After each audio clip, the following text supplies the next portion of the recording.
Dynasty is live. Yeah. Dynasty is live. Yeah. Dynasty is live. Get it back. Yeah. From the ground floor. Yeah, we started with a vision. Blueprint in the smoke, guard pressure, all precision. Late nights, hard calls, every move had a reason. Built it brick by brick, now the whole room fever. Hope up been hit big, up the love in the crowd. Hands in the air, yeah, they said it out loud. Every grin, every shout, we could feel it come down. From a sea to a wave, now we run this town. Hold up, you can hear it in the brass. Cut sharp, cut clean. Every step got a stamp, every bar got steam. We've been moving too fast for the old out team. Now the name hit the room like a loud wire beam. Now the dynasty is live. Now the dynasty is live. Welcome back to Brick Dynasty Live. Tonight's guest is a builder, a Bricklink store owner, and the designer of some of the coolest ways to organize your minifigure stuff. It's unbelievable. We've got Rapid Bricks in the building. Joe, thank you for joining me. You're welcome. Thank you for having me. This stuff is cool, man. I like it too. Yeah. A little bit. Yeah. All right. So before we dive into all of that stuff, Okay. can you take me back a little bit in the Lego journey? You start off as a kid, or how'd that go? Definitely. Pirates, a couple bricks, and making planes out of 2x4s that you'd shoot down constantly. And even though pirates didn't fly, I still used them anyway. And Lego has been with me pretty much since then. I did definitely have a hiatus in my teenage years, maybe even early 20s, which was bad timing, honestly, to do that. But then I had children, late 20s, early 30s here, and it rekindled it immediately. My oldest, got into it very heavily at a young age. My brother actually bought him his first Star Wars set at a very young age, and I don't think we knew what that was going to start again at that point, but it definitely changed our lives. So went in a very different direction from there. Now, when he got that set, did that instantly motivate you to buy for him, or did you just have an excuse to do your own thing? Well, I mean, I already had some stuff for me, of course, right? So, but, and Nerf was another thing. Like, I didn't stop buying. I always figured I'd have kids, and I just kept buying stuff over the years. Even like I'd go into a Walmart or Kmart and buy random Nerf guns and different things that I would liked as a kid anyway, and just kind of stuck them away for the day that I'd have kids. So some of the collecting came from that stuff originally. And then it very quickly moved into used, first on eBay, because I just didn't know better at the time about Marketplace. And I was buying collections on eBay, and then moved into Marketplace eventually, which was a lot better place to do business. And I've loved being on Marketplace ever since, and continue to buy used collections, up until recently. And we'll continue to do that because the treasure hunt of doing that and rebuilding the sets, rebuilding the figures is really the genesis of where all of this started for the 3D printing side of things, because we really love rebuilding the figures. We love bringing them back to life. We love bringing the used sets back to life. Some of the old 2001, 2003 Star Wars sets, that you just don't see a lot. Some of the mid-teen Star Wars sets. I don't mean to only talk about Star Wars because we love pretty much every theme here. We love Chima. We have a huge Chima collection that we like to show off a little bit. So really, we do it together, most importantly. My sons have become quite the little mock builders. I see mocks every single day. I probably could find a couple around here eventually for you that they've done recently. But that whole, basic premise of your children being able to create was what fueled my purchasing of bulk, because I thought, they're so expensive in store. Everybody knows that. And really, the goal is just to be able to give them as much as possible to remove the hurdles and the boundaries to make them great at what they do. And, no matter what they choose to do, I'll continue to try to remove those hurdles to be able to just give them the tools to be great, because, unfortunately, not everybody gets those tools. And, I want to try to provide that for them. And, ultimately, that's why I do a lot of this, because I want to create something for them to be able to continue to do, possibly have jobs in-house. You know, I had my first job at a Salvation Army, and you know, I learned a lot there, probably some good, some bad, right? So I would love if they could be in the family business side of things and have careers that really they could do from anywhere that we choose to be. I'm big on being portable, so we would like to move someday, but that's a whole nother separate line of things. But that said, you know, I've kind of just said a lot without letting you say much. So does that make sense so far? Oh yeah, yeah, absolutely. Although you did bring up something terrible there. It's moving Lego. Yeah, That just gave me a I little shiver. actually I dread it right now, really bad. It's a real thing. So I have a lot of boxes, empty boxes, but it's not gonna do it. So I don't know what to do about that. If you have any suggestions, I'm in. So Unfortunately, I don't have any good ones, and we've had a lot of people kind of in the friend circle move in the last year, and some of them have had some really creative solutions between bubble okay. wrap and it's Shrink wrap. I've heard a lot of people with shrink wrap. yeah, and inevitably there's always something, and it usually has something to do with the UCS set that just Oh yeah, implodes. I can imagine that. It's never the $40 set that breaks, right? Right. That's right. That's right. Yeah, I could totally see that. And you know, the only cool thing about it is we like to rebuild. So I guess that'll be all right. Yeah, that's a good feature. Let's see. We got Super here with us and Smoky Smokes. Hello, guys. How are you? Awesome. Well, yeah. Rebuild. Enjoying the rebuild is important.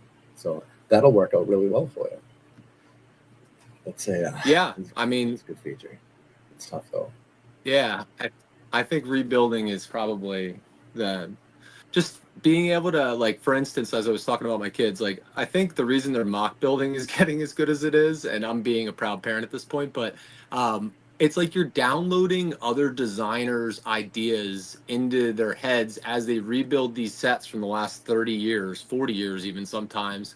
And it's like the designers that created them were so special in their own right, and the ideas of the way they put together the pieces were special, and they're like essentially learning those techniques because of not just building today's sets and learning so much of the generation of development, or you know, the generational development of Lego, and really how, you know, you can appreciate what they do today, you know, because it's so different today than it was even 20 years ago. So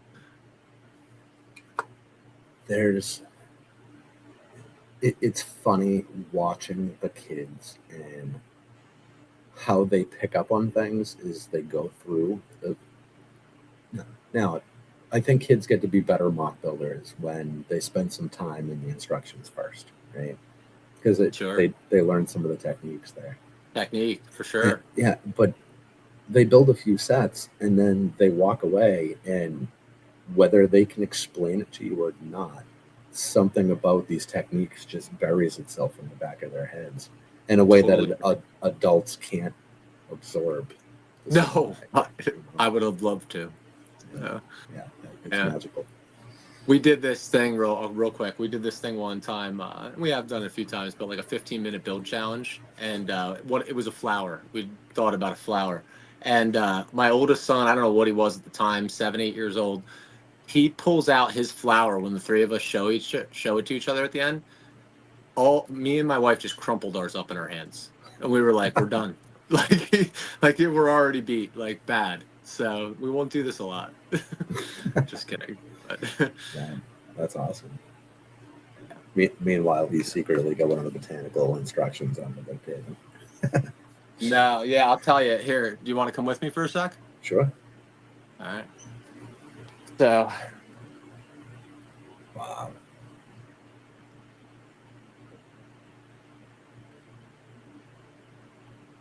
that is said 15-minute flower.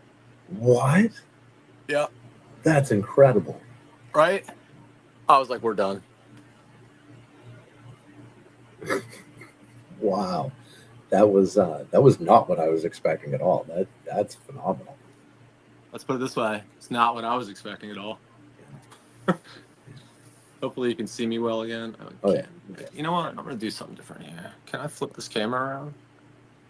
That might be better. I can see you at least. All right. Sick wall behind you there. Oh, thanks. It's my Bricklink store. Love it. Man, those flowers are. So I think that was a Bricker build set that I saw as you were spinning around there. Is that right? Yosh. Yeah, there you go. Yeah, there he is. Okay. Those flowers seem like they would fit well with that Yoshi. Yeah, true. Yeah. Very true. It's a pretty good scale. How was that Bricker build? Was that actually fun? Love it. Yeah. Yeah. Oh man, so fun. My kids, and I keep talking about them because I like them a lot. But the Bricker build set, like I will tell you, I was super impressed with the instructions and the color placement of the bricks. So in other words, like it can be so repetitive on certain sets when you're trying to build and there's colors that are next to each other that are hard to tell where the last piece was placed. Bricker builds did a really good job of putting like accent colors inside there to break it up and make it obvious where you were placing the pieces. I built that. I did just get the instructions, so I did source the pieces out of my collection, and I bought the entire outer shell on Bricklink. So I wanted the outer shell to all be new and the inner shell, like all the like if you look at Yoshi's part list, like there's like 900 2x4 green bricks. Like not lime, but 2x4 green bricks on the inside. And like if you know anything about 2x4 greens, like they're not that cheap. And like just sourcing those alone, it was hard to even get like 200 at one store, you know. So it was fun to do it that way. Definitely a little cheaper, but more fun. So I didn't realize, highly recommend Bricker build stuff. I didn't realize you could just buy the instructions. Oh yeah, yeah. The instructions weren't that inexpensive, but they were worth it because I would not have been able to do that. Yeah, well, God, I've seen the prices on the full sets. They're crazy. Right. It's I don't want to quote it wrong, but I want to say it's pretty reasonable, under $100 for like, you know, the Italian dinosaur over there. I mean, I want to say I paid $70 or something like that. But I mean, some of the smaller sets, I think the instructions are only $10, $15. So you could, you know, if you want to do it, but like, you know, everybody knows it's not easy to source bricks. I mean, you know, at levels like that, you know, when you're doing 7,000 piece projects or 6,000 piece projects. I've made it a point to save filler brick, you know, Yeah. kind of B grade stuff I'm not willing to sell. Yeah. But it's great to have on hand for the kids to mess around with, and for something like that. Interior. Yeah. Yep. Who cares if, you know, it's Totally like agree. a little scratched up. It doesn't matter to me as long as it's the right color. It's got to be the right piece, though. You know. Yeah. I mean, I guess it depends on how deep it's getting buried. You know, Yeah, I hear you. You know, Like it gets ridiculous. what do you call it there? Jeez. Like Mills Place. Yeah. Things like that. You can bury a lot of junk in there. Oh yeah, that's where all the filler brick goes for us. Yes. Yeah. Mills Place are eat up filler brick like crazy. Yeah, it's so much better than throwing it away. I tend to agree. I feel so sad. Me too. Some of the stuff it's just awful. Yeah, I mean, I get it. We do. I don't know what you do with like your excess or what I would call fego, you know, or some people use different words for it. But we do try to give as much away of that as possible too. You know, if it's really bad, we'll throw it out. But like, I'm with you, man. Like, I feel bad throwing anything out that could be a toy for some other child. You know, so you know, even if we feel bad having it mixed in with our stuff because you just hate to have it go out, you know, in some way or get mixed into a build that you don't mean for it to. So we really do separate it all and, you know, make sure it doesn't come in when we get bulk in. But, you know, then from there, I mean, we try to donate it to different schools, daycares, you know, things like that where it just can be reused, right? So Yeah, the public library. same with these stands that I printed a lot of, by the way. So, yeah. Yeah. Oh, yeah. That's a good idea. Public library. We've never done that. Yeah. Yeah, they're pretty good about that. My library's got Doing the same thing with some of these prototype stands. So the prototype stands. One of your little shorts or reels or whatever you call them, that you just kind of like dumped a pile of them. Sure. Was that painful? Yeah. That's Yeah. that's a lot. It Of got a fun. lot more painful. It got a lot more painful. Like a lot more painful. So yeah, it was especially the I don't know, I assume you might have seen the one that has like the bulk capacity for minifigs where they're all placed diagonally.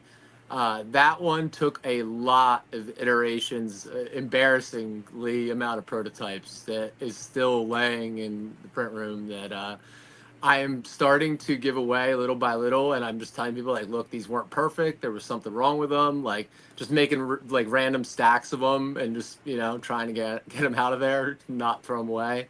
Believe it or not, it's very difficult to recycle that stuff. You can't like break it down and reuse it again very easily without having a bunch of machinery. So it's kind of something that if you want to get rid of it, you got to give it away. So, That's but tough. yeah. You know, But I'm a that kind of a perfectionist, so it took a little while. the I'm trying to think. Okay, so the one where they're at an angle, Yeah. is that the one that? Uh, oh man, look at that! Hello. It's so cool.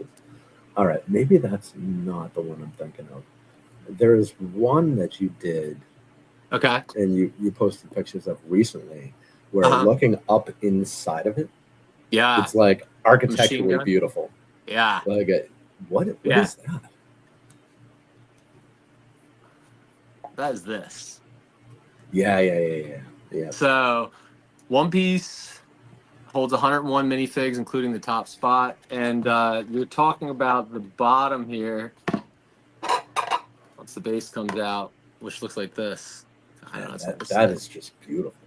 I know it. I almost wanted to just stand up like that. It's like a piece of art.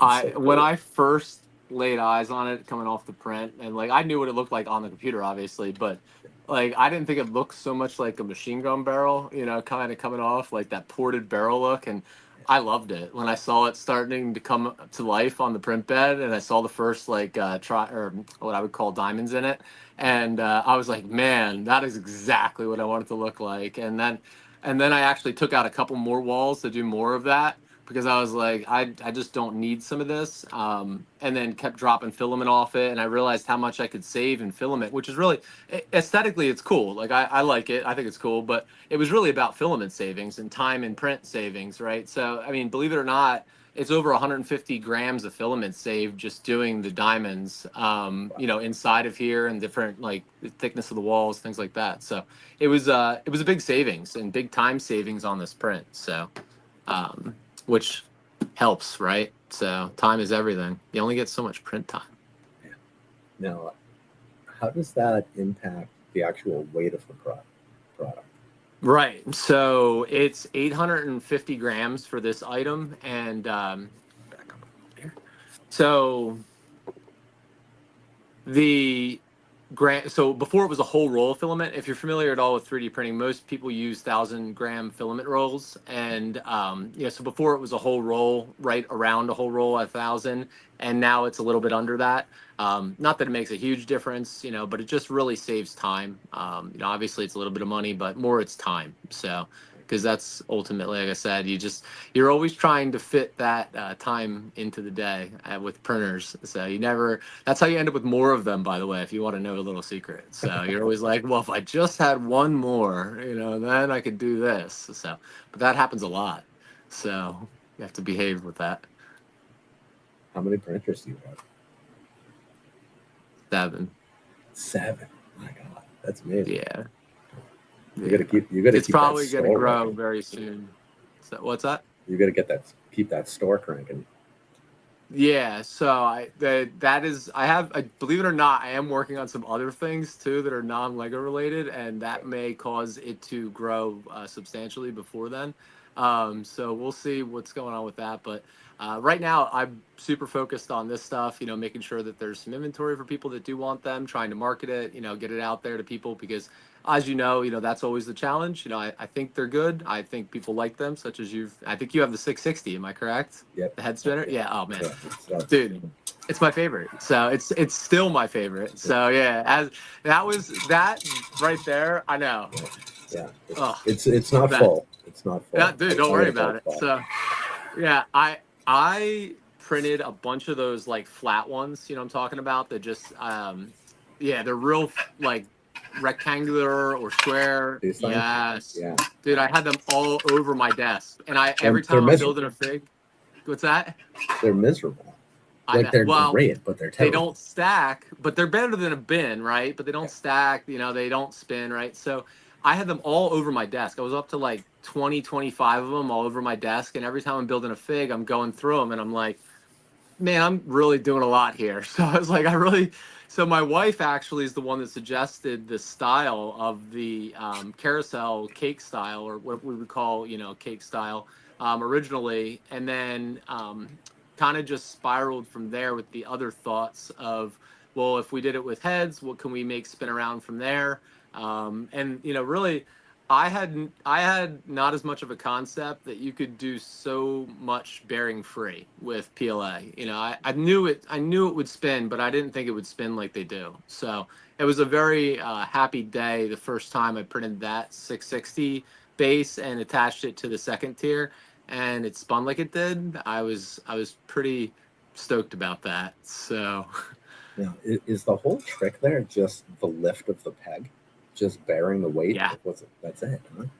2 millimeter air gap between the tiers, and then the big deal is actually like physics of the ride is all in the inner bore. So and actually that's part of the problem of the 726, the big fig thing, is I had to expand the ride, right? Because it gets too unstable at such a height. So, but because you're riding on such a small circle inside of that, you are actually, if you think about it, like when somebody took you on a carousel when you were a kid, you know how you hung on and everybody spun it, and on the outside it was real fast. But on the inside, there was torque, but you weren't, moving fast. So the torque on the inside is actually very great when you're using such a small post, and it moves very easily because there's force on the outside moving it around, right? And the torque is only on that small area in the middle. So as soon as you move that out, which I played around with, then you start getting, obviously less spin, more friction, that type of stuff, because there's not as much force, kind of like gear ratio, in other words, right? The gear ratio is much higher in the middle, or lower in the middle. So, yeah, I was shocked. So, who was it? Stokey, I think it might have been. yeah. That Okay. had Stokey, posted Neil. this. Yeah. Yeah. Neil's And great. Yeah. I saw him, and instantly I saw it's like, shit, I have to have that right now, because I was dealing with the flat things, and Okay. Yeah. I liked the flat things much better than a drawer, because the drawers are awful. You're just shuffling through, or you're pulling a rows Yeah. of 13. Oh, seeing the same head. Yeah. Same head. Same head. Same head. Yeah. Yeah, it's just awful. And the flat things were great, but there was no real cube on the market that would hold them upright properly. And anything that I kind of came up with myself either had a little bit too much slop, or the way that they sit, there's no good way to label them. So you have no choice but to bring out every one every time. This is brilliant. Everything's right in your face. There's nowhere to hide. It's just right there. I mean, it's. I agree. Like anything else, there's no avoiding the double-sided head, so you got to put hands on them sometimes. Oh yeah. There is one trick to that, actually. So I don't know if you noticed. I did say this one time, but if you use a tile instead of a stud, right, you can spin the stack a lot easier. So in other words, you're putting a tile down at the interface, a circular tile, one by one, right? Yeah. And a friend taught me this. I didn't come up with this. So, and you can spin the stack inside of there very easily. Now, if you dumped your head carousel upside down, you would have a problem because nothing's attached, right? Yeah. But from a seeing the head standpoint, it's a pretty darn good little trick. So Okay. you can spin it very freely. Okay, I like that. So we'll Yeah. have to start saving the Do I have scratch one? tiles. I might have. I don't know. I'll look in a minute. So, go ahead. Yeah, because something I haven't done is because obviously you always want to go Lego to Lego contact. You don't want Yep. Lego Yep.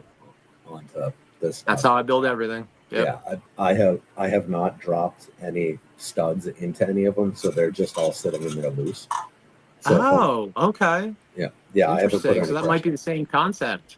Yeah, Mm. it's the tile will certainly be better though because there is still a little bit of friction. If that tile was in there, Okay. they would certainly spin a lot better. It does. Yeah, I'll have to work on that. That's a great idea. I love that.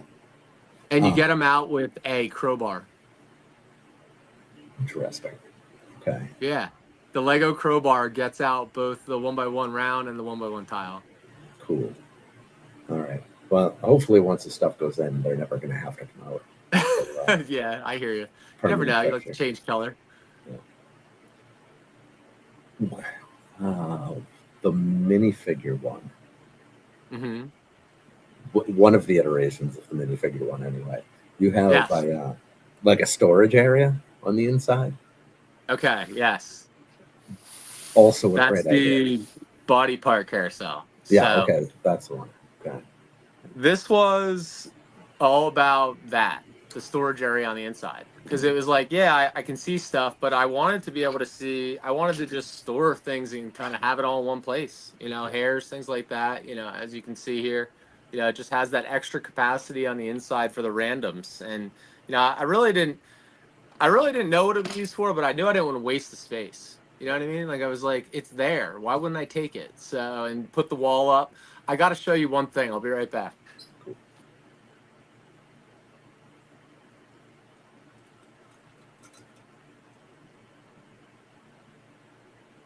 Speaking of prototypes,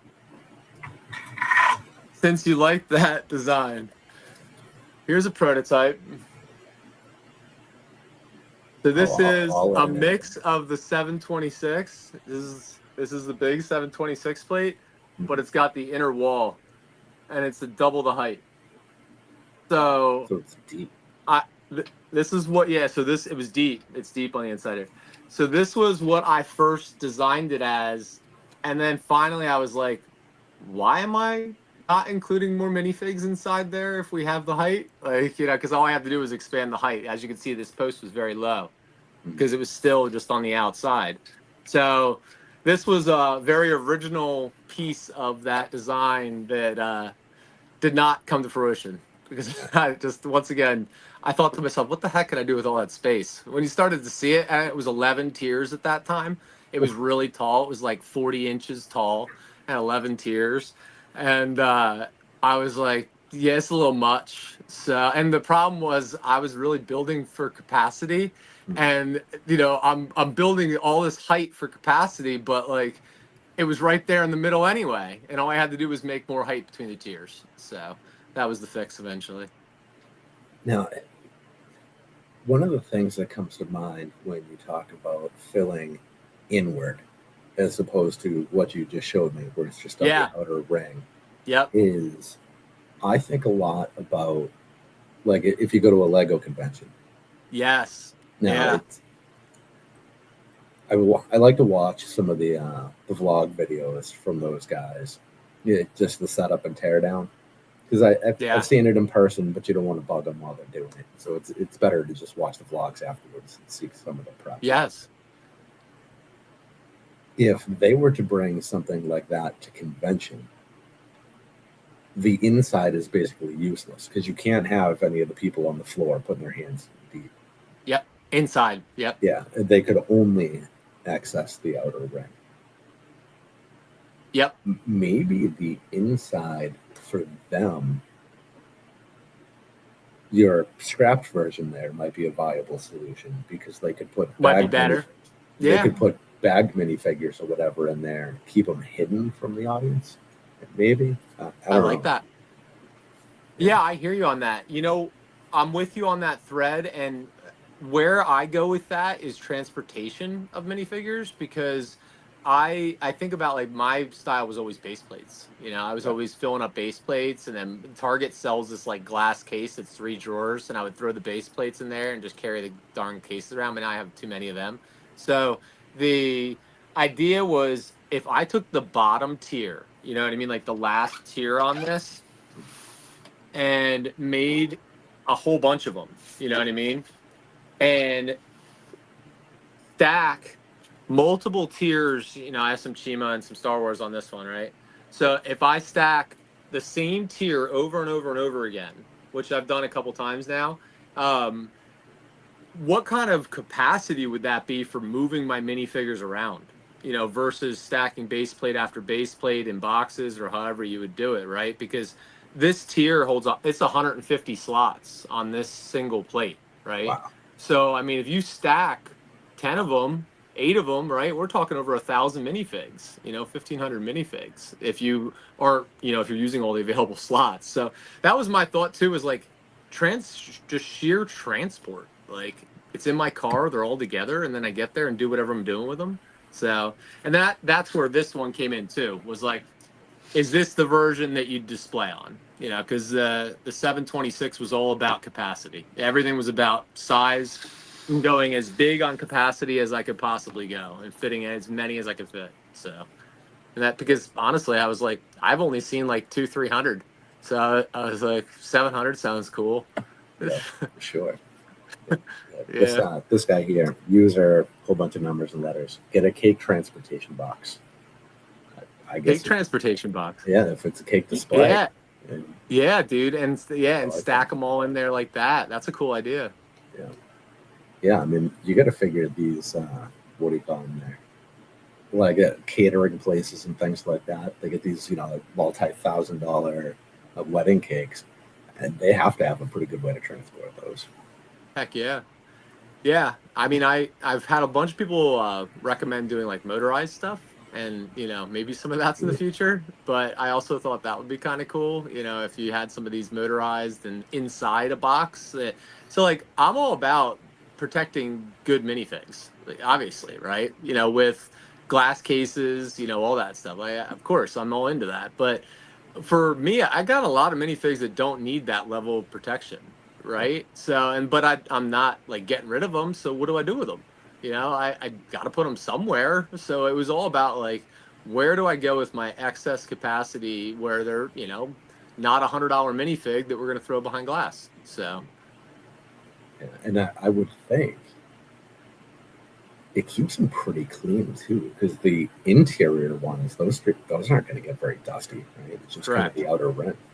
Right. That's cool. Yeah. I mean, Lego gets dusty, right? It's going to happen. So, Yeah. and I could work on, and I probably am going to work on at some point, maybe a drop-in box over top, especially with the 726. You know, I feel like there's a way to do it, you know, or even the cake. Like, there's a way to do it where only the bottom is accessible to spin it, and, you know, there's a door to open to access, but, you know, you could somehow have UV protection, you know, some type of casing over top of it where you could still spin it without opening the box and still view, but still get that level of protection too. Oh, he's thinking again. I like it. Yeah. It's almost like if you left a channel at the bottom of the box. You know what I mean? Like if the whole box was solid up top, and then you left a channel just at the very bottom in the front, and then you had the front of the stand be able to be, your finger be able to slide in with that channel and get to the bottom of the stand. And then you could spin and view, and then have a door for access. Yeah, yeah. Because if you had, you just think about dropping a cube over the top of this thing. Right? Exactly. Yep. And a circle can be bigger than a square, right? Yep. So you just have little, like, I don't know, H's or whatever knocked out just on the center of the four sides, and then you can spin with your thumb or something.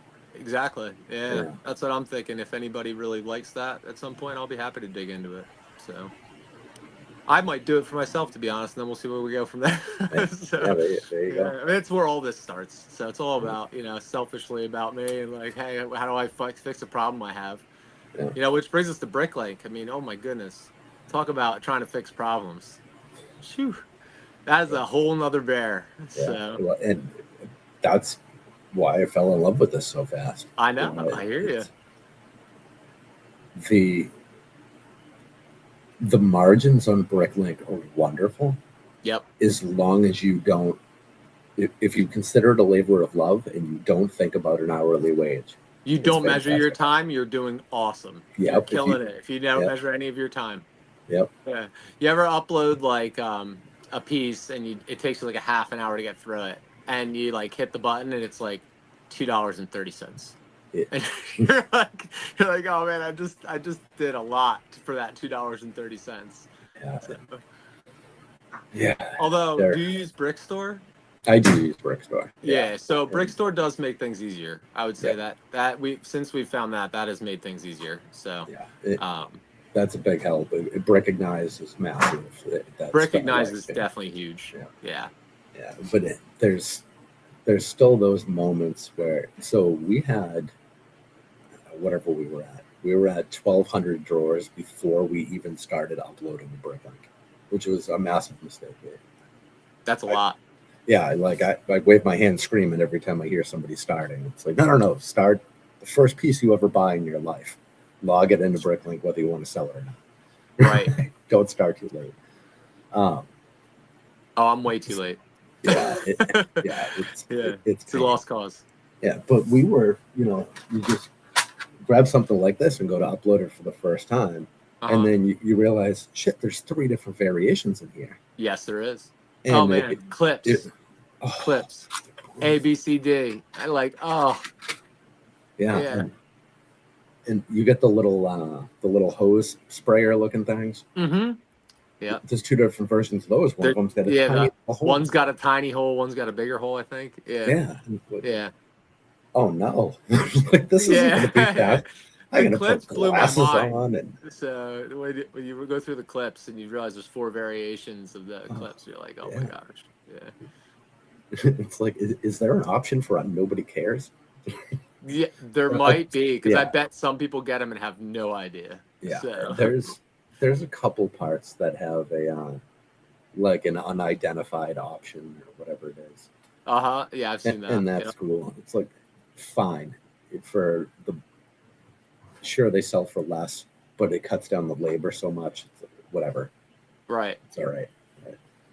Yeah, it gets so crazy. So anything. I give you credit for having it in drawers, because that's not what we're currently doing. So yeah. We have a system, but it's yeah. You want to say? Oh yeah.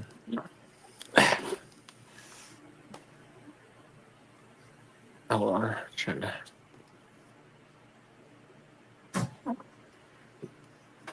Ooh, the party keeps on going. Yeah, it does. There's a couple more rooms. So this is Bricklink over here, some of it. And we have these bins. We're weird. We go by the Lego number system. So it's not our own at all. It's all Lego physical, like, serial numbers. And then we have these bins where everything's bagged and then sorted with these 3D printed, dividers, obviously. So, but it's a process going through bags, let me tell you. So. Yeah, we did the bag thing once upon a time. We did takeout containers. Actually, I have piles of takeout containers all over my desk, even still. Oh, yeah. I see you. Yep. Yeah. Love that. Look at that. Oh, I love the backdrop in there, too. Thank you. It's actually 2 of them. Just pieced it together. It's kind of hard to say, I guess, in this angle, but yeah. Amazing. I know you had asked about this in your original message. That's why I walked over to it. So yeah. So like this stuff right here, like, that's all my son. Like, that's not me really at all. Yeah, I didn't do any of this. So you can probably recognize that Indominus set in the back there, but kind of expanded that a little bit. The visitor center is still in here somewhere, so it's that is me. So I did most of that, I would say. He did a little bit of that, but this gate's him. You know, it's a bunch of, so it's got a lot to go. So we need a lot of foliage to be put in still. It's got a lot of stuff. The mountain needs to be finished. The mountain's going to go up higher. There's going to be a monorail on top that goes across the whole thing. Wow. Yeah. So you And probably saw the mountain the way it opens. yeah, It's one of my favorite parts. that is so cool. Yeah. It's coming along little by little. We have 3 dinosaurs to go. So we almost have them all. Unbelievable. Now, Yeah. with that, with the mountain, with the side that opens, Yeah. because there's so much texture on that, Mm-hmm. was it hard Uh-oh. to lay that out so it actually sat properly when it closed? Nah. I mean, I built it. Hold on, I'm trying to mess up the video here. So I built it kind of little by little, and I really just thought about the whole time where I was going to stop it. So if you can see like this edge right here, Mhm. so like all this stuff, like I knew like the only area that's really sticking out here is this. Yeah. You know what I mean? So I really only had a very little area that I had to worry about, and then I kind of I don't know, kept coming with it. I don't know how to explain it, um, but overall, I think it blended pretty well. Yeah. I feel like the texture of the corner was hard to do a little bit because I kept just kind of coming down with it. The hardest part was truly being vertical in still giving it texture in such a quickly vertical space, if you know what I mean. Like, so, I mean, it only goes back, 6 to 8 studs to get that high of a wall. So, I mean, we're not talking a lot here from the start to the finish. So, and that was a problem. Problem is I can't figure out how to get this down, but that's no biggie. Got Barrett door here. Oh yeah, Got to have the Lord of the Rings. beautiful. One of the best sets. But this is my table goodies for you. So this is head spinner. This is a smaller version of the cake. Oh, it's cute. This also, by the way, has the same ride as the head spinner. So this has the same post tip ride, the same style spin. It spins very freely. And I put these little triangles down here in order to be able to grab them easier with your fingers. But I've been using a little rubber mat underneath them because on a smooth surface like this, it does move around if you really push it. And as soon as you put a rubber mat underneath it, it stops. But I can even spin it without the mat. These things are very smooth, extremely smooth. So I'm pretty happy with that. But it's whether there's a want or not. For me, I wanted it, so I'm happy. Yeah. The 1x2 plates that you have on the Yeah. spinner there, the white ones, are Yeah. those actually Lego, or do you print separate pieces for that? They're Lego. They're Lego. Okay. So it comes Yeah, empty, they're Lego. and you I'm just dropping put it. whatever you want in there. Okay. So this is the smallest one, and probably easy to see that it's just a mock connection there of what a Lego connection would be. And you drop in whatever plate. They do have holes, underneath there. I don't know how easy or hard it is to see, but there's holes all the way through, even all the way through in this very top one here. Hard to see, but there's a hole all the way through, even on the biggest one. So where you could poke every single plate out from underneath. Awesome. So if you want to change your colors, change your colors. This is my son's one. This is my son's one. So he went with he color coded his so that he knows where his different Star Wars battalions go. So he knows okay, yellow goes there. Yeah, he's got his blue plate for blue, right? So he's got it all decked out the way he wanted it. So Smart. I love that. That's great. Oh, Hive's here. What's going on, Brick Hive? Good to see you, sir. What is the question here? Do you guys have a favorite set that you don't have? Something you're missing? giant chess. Giant chess. Yeah. The one that's Castle. It's got all. It's the most yes. intricate set chest that there is, and that is a chase for sure. I want that giant chest. So it's a unique set. That's for sure. I love all the figs in it. He's asking, can you use a brick separator to get those out? Probably can't get I don't think so, but let's flatter. try.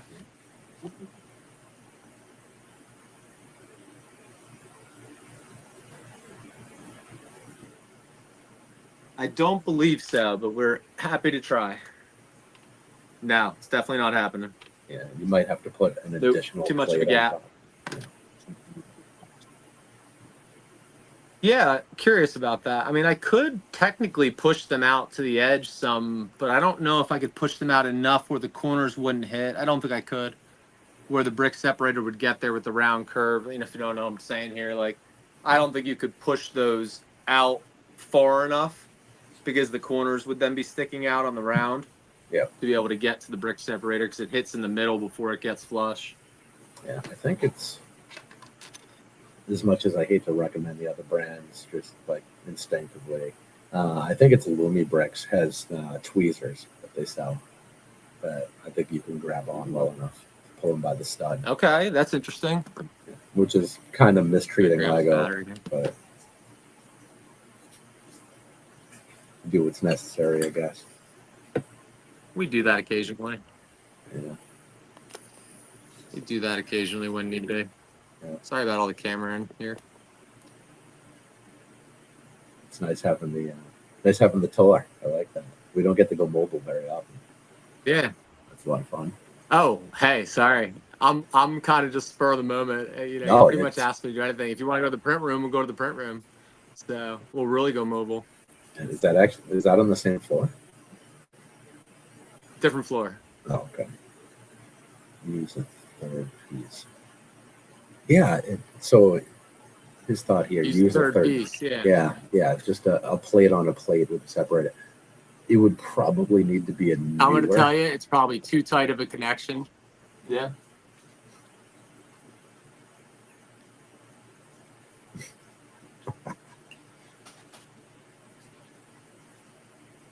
This is fun though. This I like to do. Experimenting, people's suggestion. This is cool. So we're talking like this, like with a 2x3, or even a 2x2. Is that what we're thinking? Yeah. Just something with a little bite. No, it's not going to grip that way. Maybe do this. Yeah, no. Maybe this. Nope. I'm telling you, they're tight in there. That was the goal. Yeah, because if you're interfacing minifigs back and forth, you don't want to be pulling your plates out. You know, so the goal is for them to only be poked out from the bottom. And it's fairly easy to do. I wouldn't say it's very difficult to get them out. I could probably show you real quick. I got something right here. Toothpick.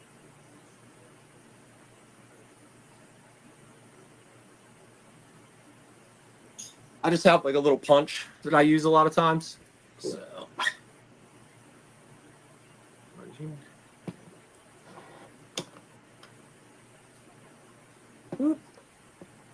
As I say it and try to do it on camera, it doesn't happen easily. Of course not. Yeah, well, that didn't go so well, but move over to the next one. Part of this is I didn't clean up some of these designs that I just threw on here. So, anyways, I'll do it on this one that I did it to start with. Those come out, promise you. Why does that not want to? It's 'cause you're There we go. There you go. Beautiful. Yeah. So they do come out. Sometimes you got to wiggle them a little bit. It can damage the 1x2 on the bottom if you're using metal like this. So I wouldn't use 1x2s you really care about. So most importantly, if you really want them out to change them, you can get them out. So Now, because it's the same footprint, you Yeah. could also use the leg divider pieces in there, right? Drop those in instead. Yep, correct. Yeah, that's actually probably the best solution for it. So I thought it was easier to not see the black on black because I have a lot of black ones of those, but I don't have white ones of those. So the 1x2 kind of gave it the better contrast. But the best solution is what I would call a heel saver, which is what these designs on this one was all about. You know, was that style connection and mocking them, because if I bought 700 heel savers, it's kind of expensive, right? Well, So, and with the heel savers though, if you like one of your kids comes in and gives, this isn't even on camera, but gives it, you know, a quick spin, those things go flying. these? Yeah, if they get the heel savers on there.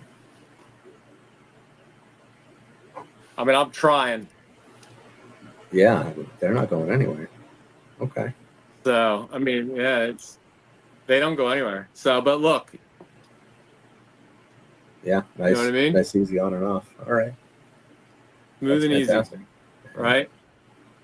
Barely no friction. The trick with putting these on for everybody, for anybody that has one, the real trick is leaning them forward like this, tucking the toes, and then leaning them back. So as soon as it's just easy on and off like that. So maybe I could slide it a little closer here. I'm starting to get a desk that's a mess, which is pretty normal. So once again, just kind of like sliding, you know, like this off, tucking the toes, leaning back. So, and when you spin them, once again, as I hit 3 with my fingers there, but you can spin them like that. You know, they're not going to come off. It's wobbling a little bit. They're not going to come off by just spinning. It's not going to happen. That's great. Yeah. This one's a little sparse because we've been messing around a little bit. And Stoker there had his on a carousel, so Yes. this was spinning. Oh yeah, yeah. The idea of eventually of the electric, you know, is in my mind. So I got another. I don't know if you've ever seen the sorter, but I'm probably gonna do the mechanical version of that before I do anything else with mechanics. The sorter, like the actual sorting machine that Spencer built there. So 2 different things I think we're talking about there. One Or you're is talking about the vibrating machine. the vibrating machine. Okay. So like what I would call a sorter, just like it sorts for size for us. Yeah, right? sifter. So, Yep. yeah. So that machine is a lot of fun, and I'll probably try to make a more viable version of that first before I work on some electric for this stuff. So because I do use that, like physically use it, like it helps. So yeah. Yeah, we have the very manual, like clip together one by Amazon, and it's great for just a quick sift. If you're just trying to Sure. take it down, knock some aggravation out, as you said, and watch TV and just kind of flip parts of buckets. It's great for that. Right. But yeah, it's a big one that actually had some vibration to it. It'd be real nice. If you feel my pain on this, like it stinks when you find 20 more of the same piece you just uploaded the Bricklink. Yeah. Right? So for me, I like going through bulks, it's nice. Number one, it shakes a lot of the minifig parts onto certain trays. Like I know the color tray the minifig parts are going to be on, or the little 1x1s or things like that. But more importantly, it groups certain piece sizes together that I grab all of them at once. So I start making piles of 2x4s, piles of 2x3s, you know, and I'm getting them all at once instead of, you know, basically going back for them and repeating the same process. Yeah. You know how that works. I would much rather sort through 10 pounds of brick than one pound of brick. I get it. I get it. Yeah, it takes longer. Yeah, I don't ever want to hit the one button. Yeah, on an upload. I hear you. Totally. It is. It's like time consuming. Yeah, like it's sure it's easy to count the one, but that's an extra drawer you need to find, an extra location you need to come up with. Yeah, totally agree. Yeah. Did you get a counting scale yet? I have not. No. Oh, okay. Well, I just got one. I'll let you know how it is. Okay. So, yeah, it'd be interesting hearing that. Yeah. They're a little pricey, but you'll start looking at the like the Tectic pins, and it's like, ouch. That's why you get one. Yeah. It's exactly my thought. So we have a couple of people that are kind enough to sort for us, and so we get back bags sometimes that are just, you know, all Technic pins, you know, and just like, you know, freezer bag of, you know, that type of stuff. And you just think to yourself, like, I really don't want to count these. So, yeah. How So we'll big's your see. store? My store is not that big. It's probably 15,000 items, or I'm sorry, 22,000 items. I don't know. I'm on my phone. So my store has 100 sales, I think, right now. So it's not that big, but we do have a bunch of sets. So like our thing has always been sets, So I probably have close to 90 to 100 used complete with instruction sets on there. Wow. So yeah, we've accumulated a lot of instructions. I've been a collector of instructions over the years, so I have probably like 2,000 instructions, something like that. Yeah, it's a bunch. So most of the sets that we put on our store are going to have instructions. So That's cool. yeah, I'm just a sucker for a paper book, man. So and not that the app's not cool, but paper book's cool with me. So it seems like we've had a pretty similar path. 'Cause Okay. when we started this, we were buying bulk lots, assembling the sets, and selling the sets. Yep. And all of this nonsense came from all the stuff we couldn't fully assemble. Yep. It just grew and it grew. And you get one that's like 60% complete, Oh yeah. and completed, it's worth like $18. Like, Yep. I'm not going to source the missing parts and go through all that effort for $18. Right. I'm just not. My time's worth more. For Yeah. for a $40 set, you think about it. All right, UCS set. Now we're talking. yeah. But Yeah. even like the smaller, cheaper sets, if it's something unique, it's something kind of cool. Everything we ever listed, we built first. Yep. Same To here. make well, one, because it's fun, and Fun. two, you could take pictures of it to list it better. That you actually have everything, regardless of what the book says. Oh man, that is such a thing. Yes. Yeah, I mean, some of the older manuals, the pictures were so bad, Mm-hmm. and even looking at Bricklink, it's like, I'm not convinced that was added to the inventory properly. I'm just not. And then you build it, and you see that there's no way that was right. Right. Yeah, there's definitely nuances like that drive you crazy. So, but I've met a guy, a bigger Bricklink store. I do know a couple people in the Lego business, and I met a bigger Bricklink store, much bigger, and he told me used sets was for the hobbyist, and I agree with him. I don't disagree with him, but I am the hobbyist, so like it's like we like doing the used sets, and it's cool. Friends, like friends and family gifts, things like that. Like to be able to gift a retired set that you can't ever experience again. I think that's super neat. So yeah, I completely understand the hobbyist aspect there. Oh yeah. And we don't do it anymore because it is so time consuming. Yeah, he kills everything. Everything comes in and goes, no matter what it is. Doesn't matter. Yeah, So, I couldn't do that. I can't either. Not a chance. If I got a bulk lot and there was something cool in there, yeah. Then I just got the Bounty Hunter Star Wars speeder recently. Like, dude, awesome. I'm like, there's not a chance I'm breaking that down for parts. Like, you know what I mean? No, Yeah. And like, even if it's not something you're personally interested in the collection, Right. you may never have a chance to build that yourself ever again. Yep. Like, you just might not see it. Mm-hmm. And I've told this story 100 times now, but we got an entire power miners collection once upon a time. What? And it's been 3 years or something. I still regret, like, every day that we sold that. We sold You the whole sold it. bunch. Oh no. Oh no. We've only been I building, dig power collecting, miners. whatever, Yeah. for 6 years now. So we're very new. And we were only a year and a half in.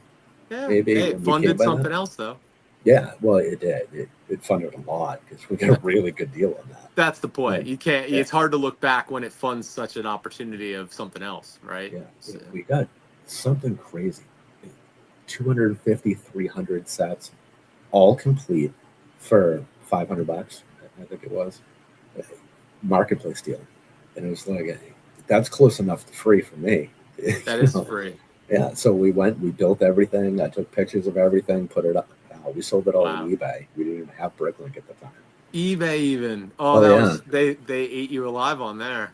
Like as soon as I listed anything, it was gone. Yeah. And Oh yeah. But the fee, yeah, both. yeah, Yeah, yeah, the fees and the people. Yeah, I get it. but man, it was unbelievable. It's like the average price is $100, so we're gonna put it on for like 110 or 150, and yeah, we'll see what happens. And like you wake up in the morning and it's sold. Gone. Yep. Man, I really like that one. Yeah, I have a couple sets like that right now, so I definitely. But everything's gotta. You only have so much space, right? Yeah, like none. Like I Yeah. have no space. It's just all of this. This is my living room. Like, Yeah, I love it. it, That's how I decorate too.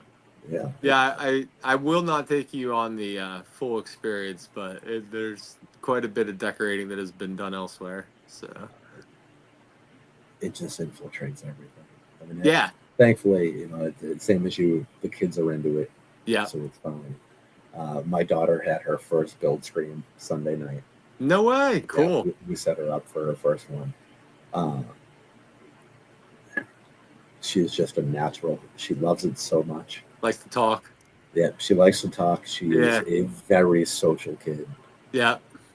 It's the generation. She's 9, so YouTube. She's never lived without YouTube. It's always been around, right? What's cable? Yeah, and she's never experienced cable. Mm-hmm. And she's all about it. And of course, she's on this channel. It's very protected. I'm on with her. It's right. She is not choosing her own adventure on her own YouTube at 9. Sure. Yeah, we know that. Yeah, but it's fun, and it gets her a little more excited to build in one spot. Yeah. Super hyperactive kid, right? Mm-hmm. Likes to build, but when she builds like on the other side of the room, she'll be building, and then you'll see her kind of drift, and all of a sudden she's like practically standing on her head. On YouTube, just focus right in the game, cracking jokes here and there, but just building. You can see like something, like a little switch get thrown, and she's just like right there and so present. Right. Yeah. What do you think the difference is? I think it's the connection of like a therapeutic tool like Lego. Yeah. Well, Lego is. Yeah. Yeah. And having just a touch of the social element. Mm-hmm. But the social element is just chat. So they're not really distracting. Right. It's just like the occasional comment here and there, just to know something else is going on. Right. I think it's just the right level. Yeah, it's like the right level of attention being required to be split at your mind into two places like that. Yep. Yeah. Yeah. That's cool. So she does not handle repetition well with Lego. Like, neither do I. Yeah.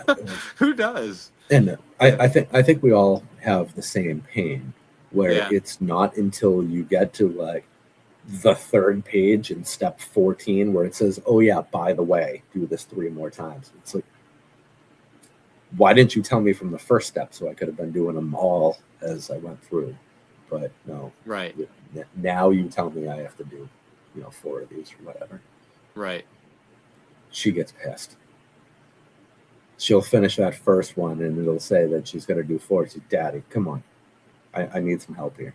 Right. Well, that's what we're here for. Yeah. It's like, well, I'll do 1 of them. You just keep going. Or it's like, hey, it's an animal. You knew it was going to have 4 legs, right? It's like, sure, you didn't know that you were going to, it didn't tell you, but you kind of should have known that, you're going to have to do it at least twice. There's got to be a right. different way. Right. There's not going to be 1 leg. Yeah. Yeah. As long as it's not the Eiffel Tower, we're cool. Oh, yeah.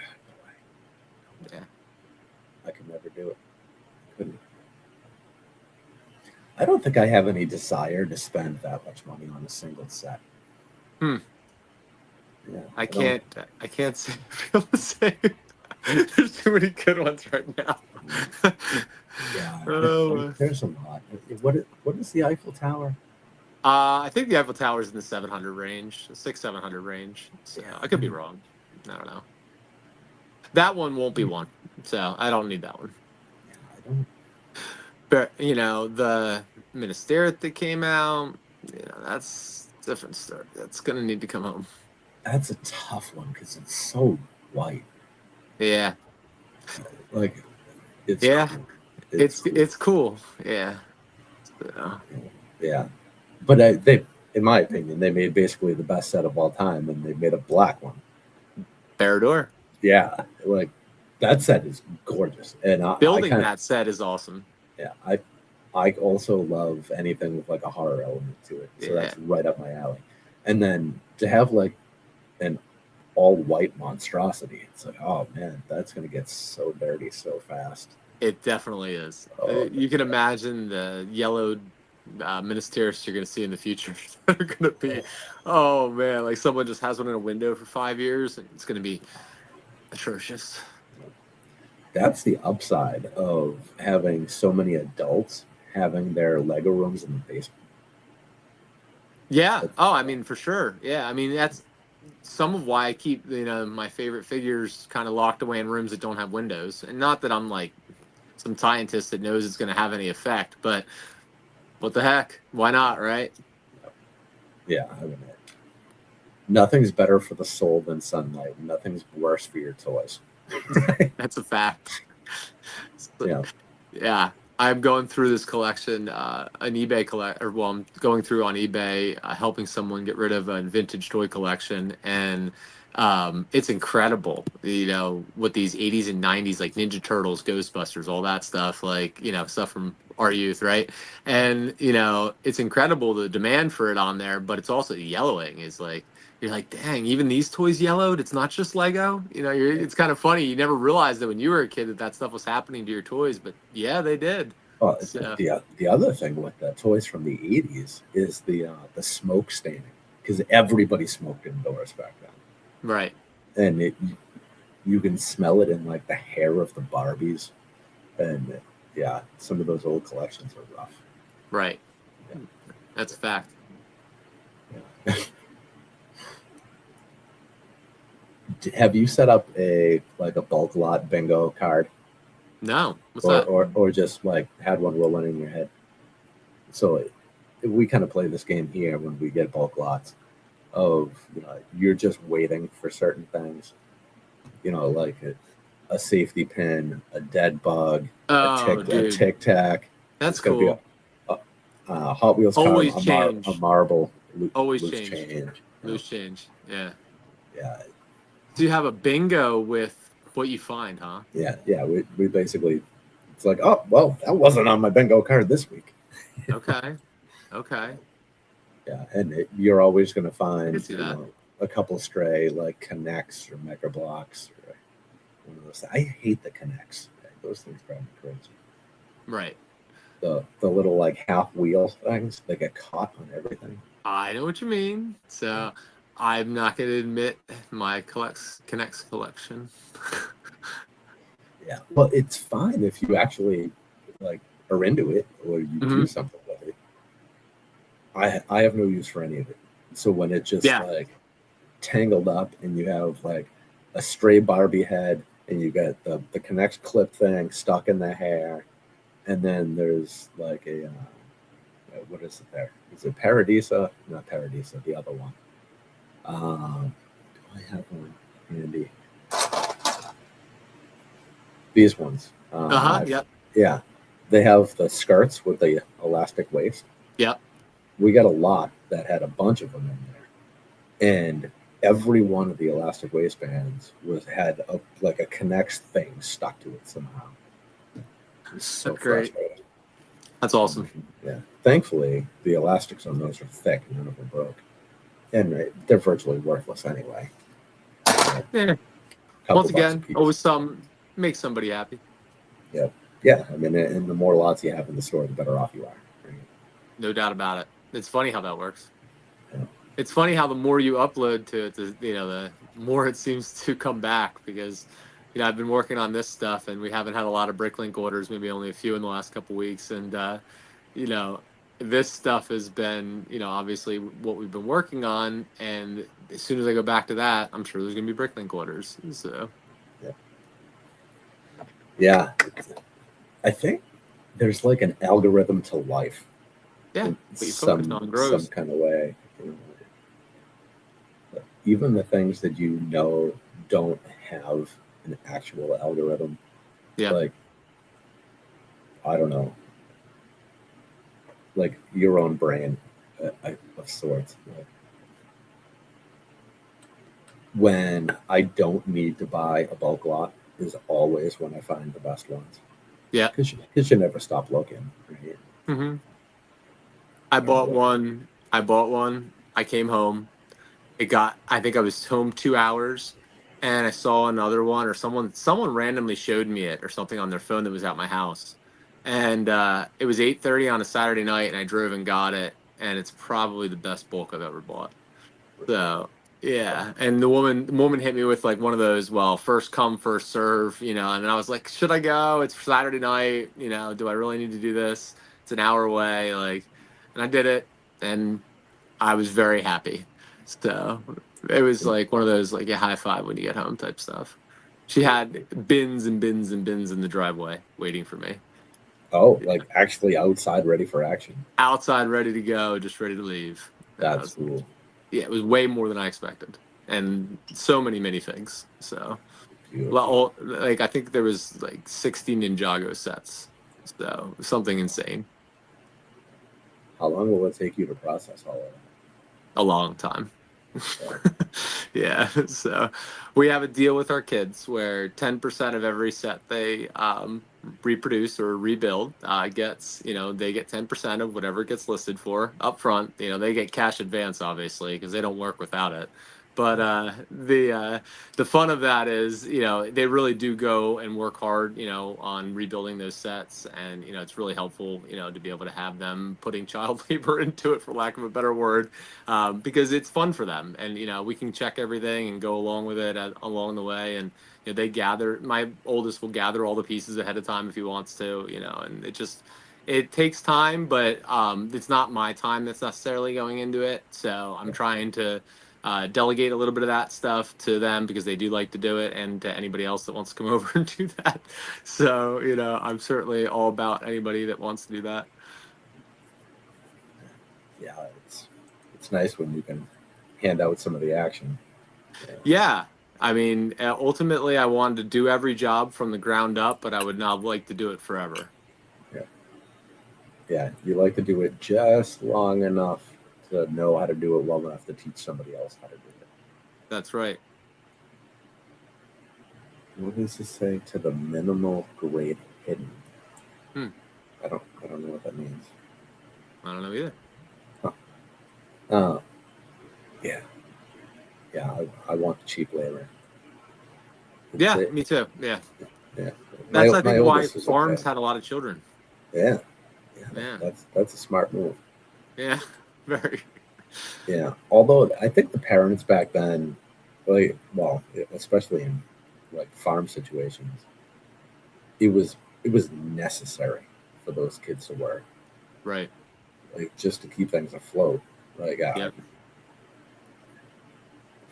we're not swimming in money or anything over here, but thankfully we're in a spot where, Thankfully, your like, kids don't have to work. I don't need to put them out in the field. Yeah, I get it. I totally Yeah. get it. It's Yeah. it's we're very fortunate in that way. Even the place we live, right? So Yeah. it's a very good place. You Lots know, of opportunity for us. I'm very thankful that my kids are in a situation where, like, they can just build Lego whenever they want to. Yeah, man. And create. I'm not going out and buying them new sets every day. I mean, Right. we're not in that kind of position, but they can build used forever. I mean, we got another 500 pounds of bulk used. We're not going to get to for ages at this point. 500 pounds is a lot of pounds. It's a lot. Yeah, that's a lot of pounds. Yeah, that's going to be away for a while. Yeah. What do you think you can process in bulk in a week? Nothing. Yeah, I feel you. Yeah, okay. Yeah, I mean, like, I thankfully my wife probably puts in, I don't know, maybe she puts in 2 hours a day, Yeah, maybe. yeah. Um, Myself, 30 minutes a day, maybe. I mean, I average out across, 7 days, probably 30 minutes a day. Well, across 5 days. Saturdays and Sundays, I put in some more time. But Okay, yeah. it's tough. I mean, we have we have a paid group that I work on. Brick Dynasty has an app that we work on. Uh, we have the YouTube channel. We're spread in a million different directions. It's good. And thankfully, or unfortunately, I'm not sure which, uh, the Bricklink store is only a small portion of that. Yes, So it's it's, a passion. yeah, it does get neglected a bit, but it's good for cash flow. That just, Yeah, I mean, we're not averaging a ton. We're at 1.3 sales a day, I think is our average, which isn't fantastic, but it's enough to just, keep that little trickle coming in, keep it interesting. I don't know, it pays for itself pretty quickly, I suppose. right, right. That makes sense to me. Yeah, and really, I'm a big fan of having a Lego store, part store in my house. Yeah. Well, and it's also great so you always know what you have on hand. Sure. You know, Yeah. if you want to build another brick or builds, Yeah. it's You know what quantity you're gonna need. yeah, Yeah. you can look and see pretty quickly what you've got. Yeah. It's a little sad watching your inventory value drop that quick when you start pulling parts out. Tell me about it. Yeah. Yeah. I hear you. Yeah. It's a bittersweet moment, but I tell you that when you need that one piece on a rebuild Yeah. and you get it out of your store, not even out of one of your bins, and it saves you a half hour, you're like, yeah, that was nice. Yeah. I didn't have to wait for shipping, nothing. Yeah. Have you used Brickstore Hmm. to rebuild minifigures? No, I wouldn't say I have. I mean, identify minifigures. Oh, so Yes, person. if there is a way to use Brickstore, Hmm. so if you're uploading all of your minifigure parts, Yep, you can use Brickstore to tell you which minifigures you can reassemble based on all of the loose that parts makes you sense have. to me. Yep. Yeah. So you do a huge bulk lot. You're not saying, oh, well, I'm going to set aside this pair of legs because maybe somewhere in here, Hmm. 200 pounds later, I'll find the torso. You just upload the parts and upload, whatever. And then Huh. later on, it's just a couple clicks and you could scroll through and say, okay, that one's worth building. That one will leave as parts. Like that one I can build. My only concern with that would be touching it twice, then, because you have to grab it then to rebuild it, right? Because you uploaded it once, and then you have to grab it from wherever you just stored it. Yeah, yeah. Yeah. So, but that's the advantage too. Like you instantly scroll through and skip all of the city minifigures because Yeah, you're not going to. you're not going to build them. Yeah, Yeah. Hmm. yeah. But you start looking at Star Wars and some of the Marvel stuff, and it's like Yeah.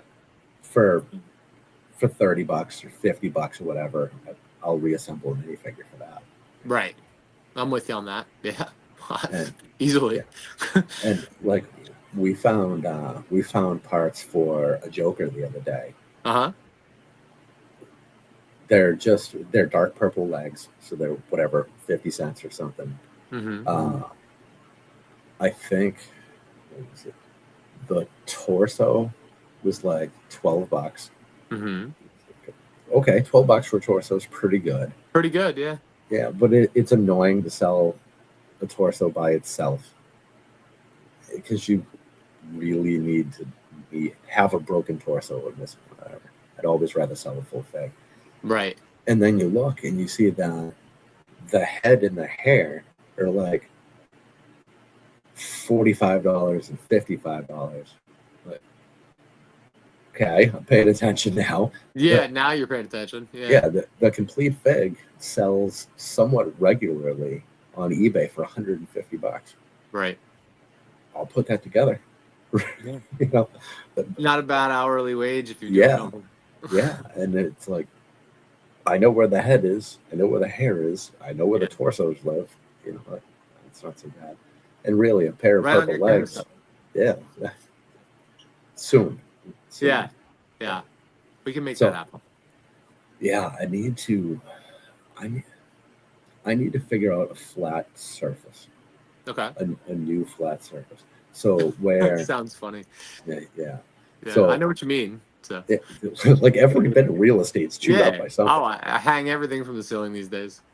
So one thing I've learned with this, where I keep all of my heads, Mm-hmm. I have a like one of the commercial hopper bin things, like you Okay. put nuts and bolts in, Right. like the metal rack, because it's got the big bins for putting whatever we get, 5,000 2x6 black plates, right? Right. The top of it, it's kind of convex, so it's like bubbled, right?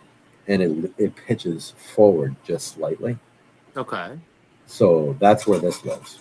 Yep. I say this, I mean this, right? Yeah. The 660. Yeah. Yeah. But because of that, it leans forward just slightly, which is not the best for Right. For the spin. Yeah, for the unit itself. Now, the second and third tiers still spin great. Right. But the top and bottom tier is going to press the base. Yeah. Yeah. Because of the weight. Yeah, because of the weight, and it's slightly cockeyed. It still spins fine, but it does. You're not whipping it, and there is friction there, and that's not a fault of the product. That's a fault of the location. Yeah, no, I just start thinking about like how could we make some type of base that would adapt to that, because that would just be a base. So that would. I'll think about that. Okay. Yeah, because if I was to get the one for the minifigure, like body parts or full figs, that would essentially. Yeah. Well, and the beauty of these is like I have plenty of vertical space over there. Yes. Yeah. So we do this. We go.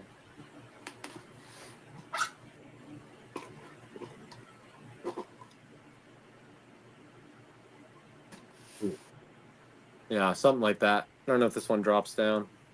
Probably got stuck a little. What am I thinking about? What do I have in front of me here? I know you can do it on the body part carousel. I actually don't think I have an adapter down here. I do have an adapter for this, but you know, like you could do something like this. I'm always bad at the backwards here.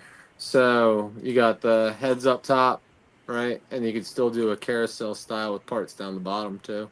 And interior storage, and pop your heads off whenever you want to be inside there. And then just pop them back on. So they're all built with the same size post. It's just about how deep it goes. So, you know, different depths, but all of them are the same diameter posts. So I'm kind of looking across the room now, thinking if there's a way I can just replace the top of that unit. okay. Yeah. That would I mean, you could start to get a little funky with them too. Like, what I can do here, but probably no, that's not gonna work. You need an adapter. Yeah, I mean, you can definitely create your own designs. You know, like if you wanted to go a couple different tiers, like this stuff. You know what I mean? Like whatever makes sense to you from a storage purpose is really how it works. And then, you know, in my opinion, it's really just, you know, as functional as you want to make it, or as pleasing to the eye as you want to make it, right? So, you know, you can make them look pretty ugly but still be functional. So, yeah, that's really just a choice, right? So yeah, I mean, like at your core, you always want something awesome looking on display. Sure. But function Knock first. something over. I could handle a little bit of ugly for the sake of function. Oh yeah, for sure. I mean, depending if it's in a room with no windows or not, right? Yeah. Well, I mean, this window is right behind where these live, but I'm basically underground, so we're not getting any sunlight anyway. There you go. Yeah, because I have that stand is 3.5 feet wide, so it's 42 inches wide. So if I could flatten out the top of that properly, I could probably get 4 of these. Mm-hmm. That's enough for 4 bases there. I have to dream about that a little bit. Yeah, think about it. Right now, all of our legs and torsos are in tackle boxes. I like it. Yeah. And it serves its purpose. They're divided by color and then print, not print. Oh yeah. But tackle boxes are a pain in the ass. To have everything right in front of your face is real nice. I know exactly what you mean. So hold on one more sec. Yeah. Hey, thanks. I got an assistant. Oh, that's what I knocked down. Okay, here. I'll take this. I knocked down the top of a thing. Yeah, this is the adapter. Actually, my son must have heard me talking, so which he should have been in bed by now. So the adapter is designed to be able to go on top of this. So if you want to, you can do something like this and have an air gap there. Oh. You see what I'm saying? So you could have the bottom tier be your head still, top tier, you could build the carousel back up and do something like that. That's kind of aesthetically pleasing. You know, that's not pretty cool. Yeah, not terrible, right? It's got the interior storage for the hairs. You got, basically to me, like this right here is like your portable build a minifigure. Yeah. Like you could do hairs, legs, hands. I got hands on the inside here on this one.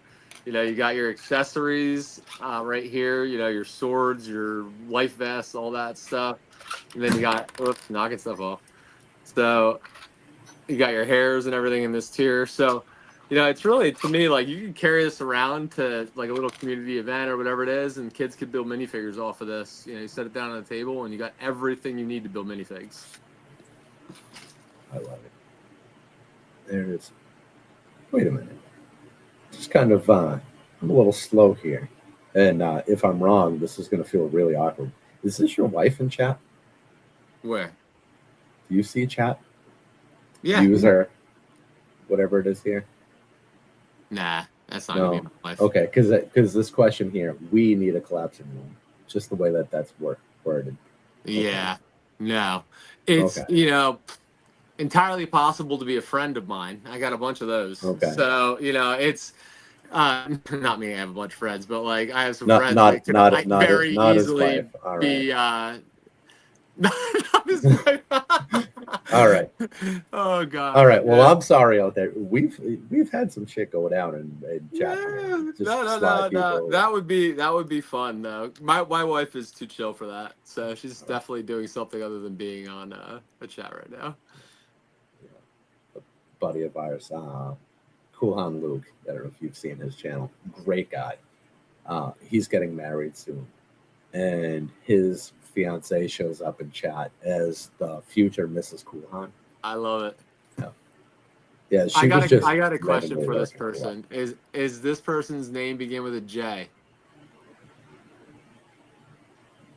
We as in us, the community. I have a feeling I know who this is. Yeah, this seems like a friend. So I have a guess. So yeah. Well, whoever you are, we appreciate you having. Yeah, we appreciate you being here, and let's just behave. If you're a friend of mine. No, okay, I'm wrong then. My bad. Right.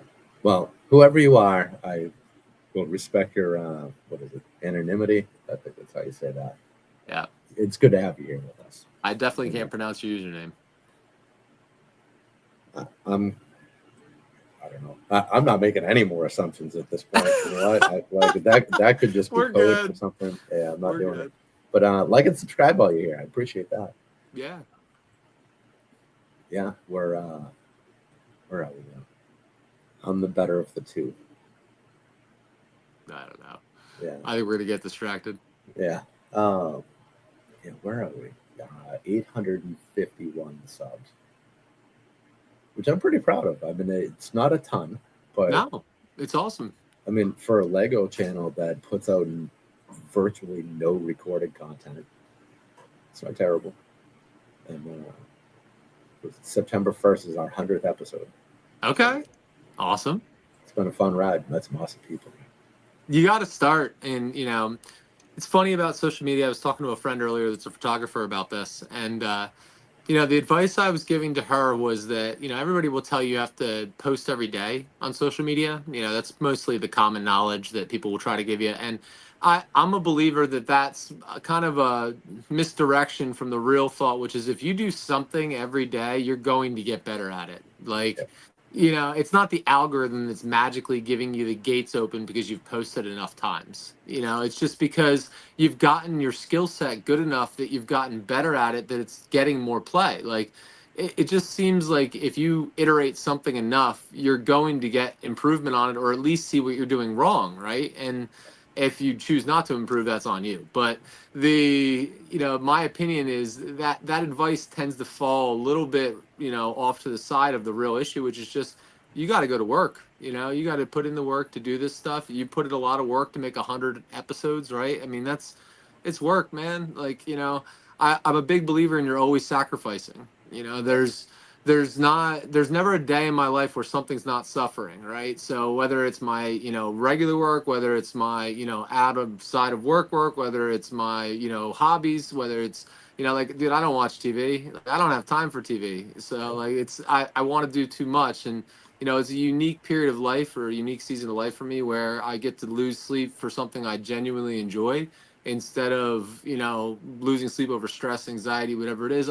I'm losing sleep because there's so much to do in my day. I'm literally not wanting to go to bed. Like, I just want to keep going, you know, and get more accomplished. So, you know, that's where I'm at with a lot of this, is like, you know, just want to grow on a daily basis, accept feedback, you know, really just be humble about as much as I can, so that that way I can still accept the feedback in a positive way and grow.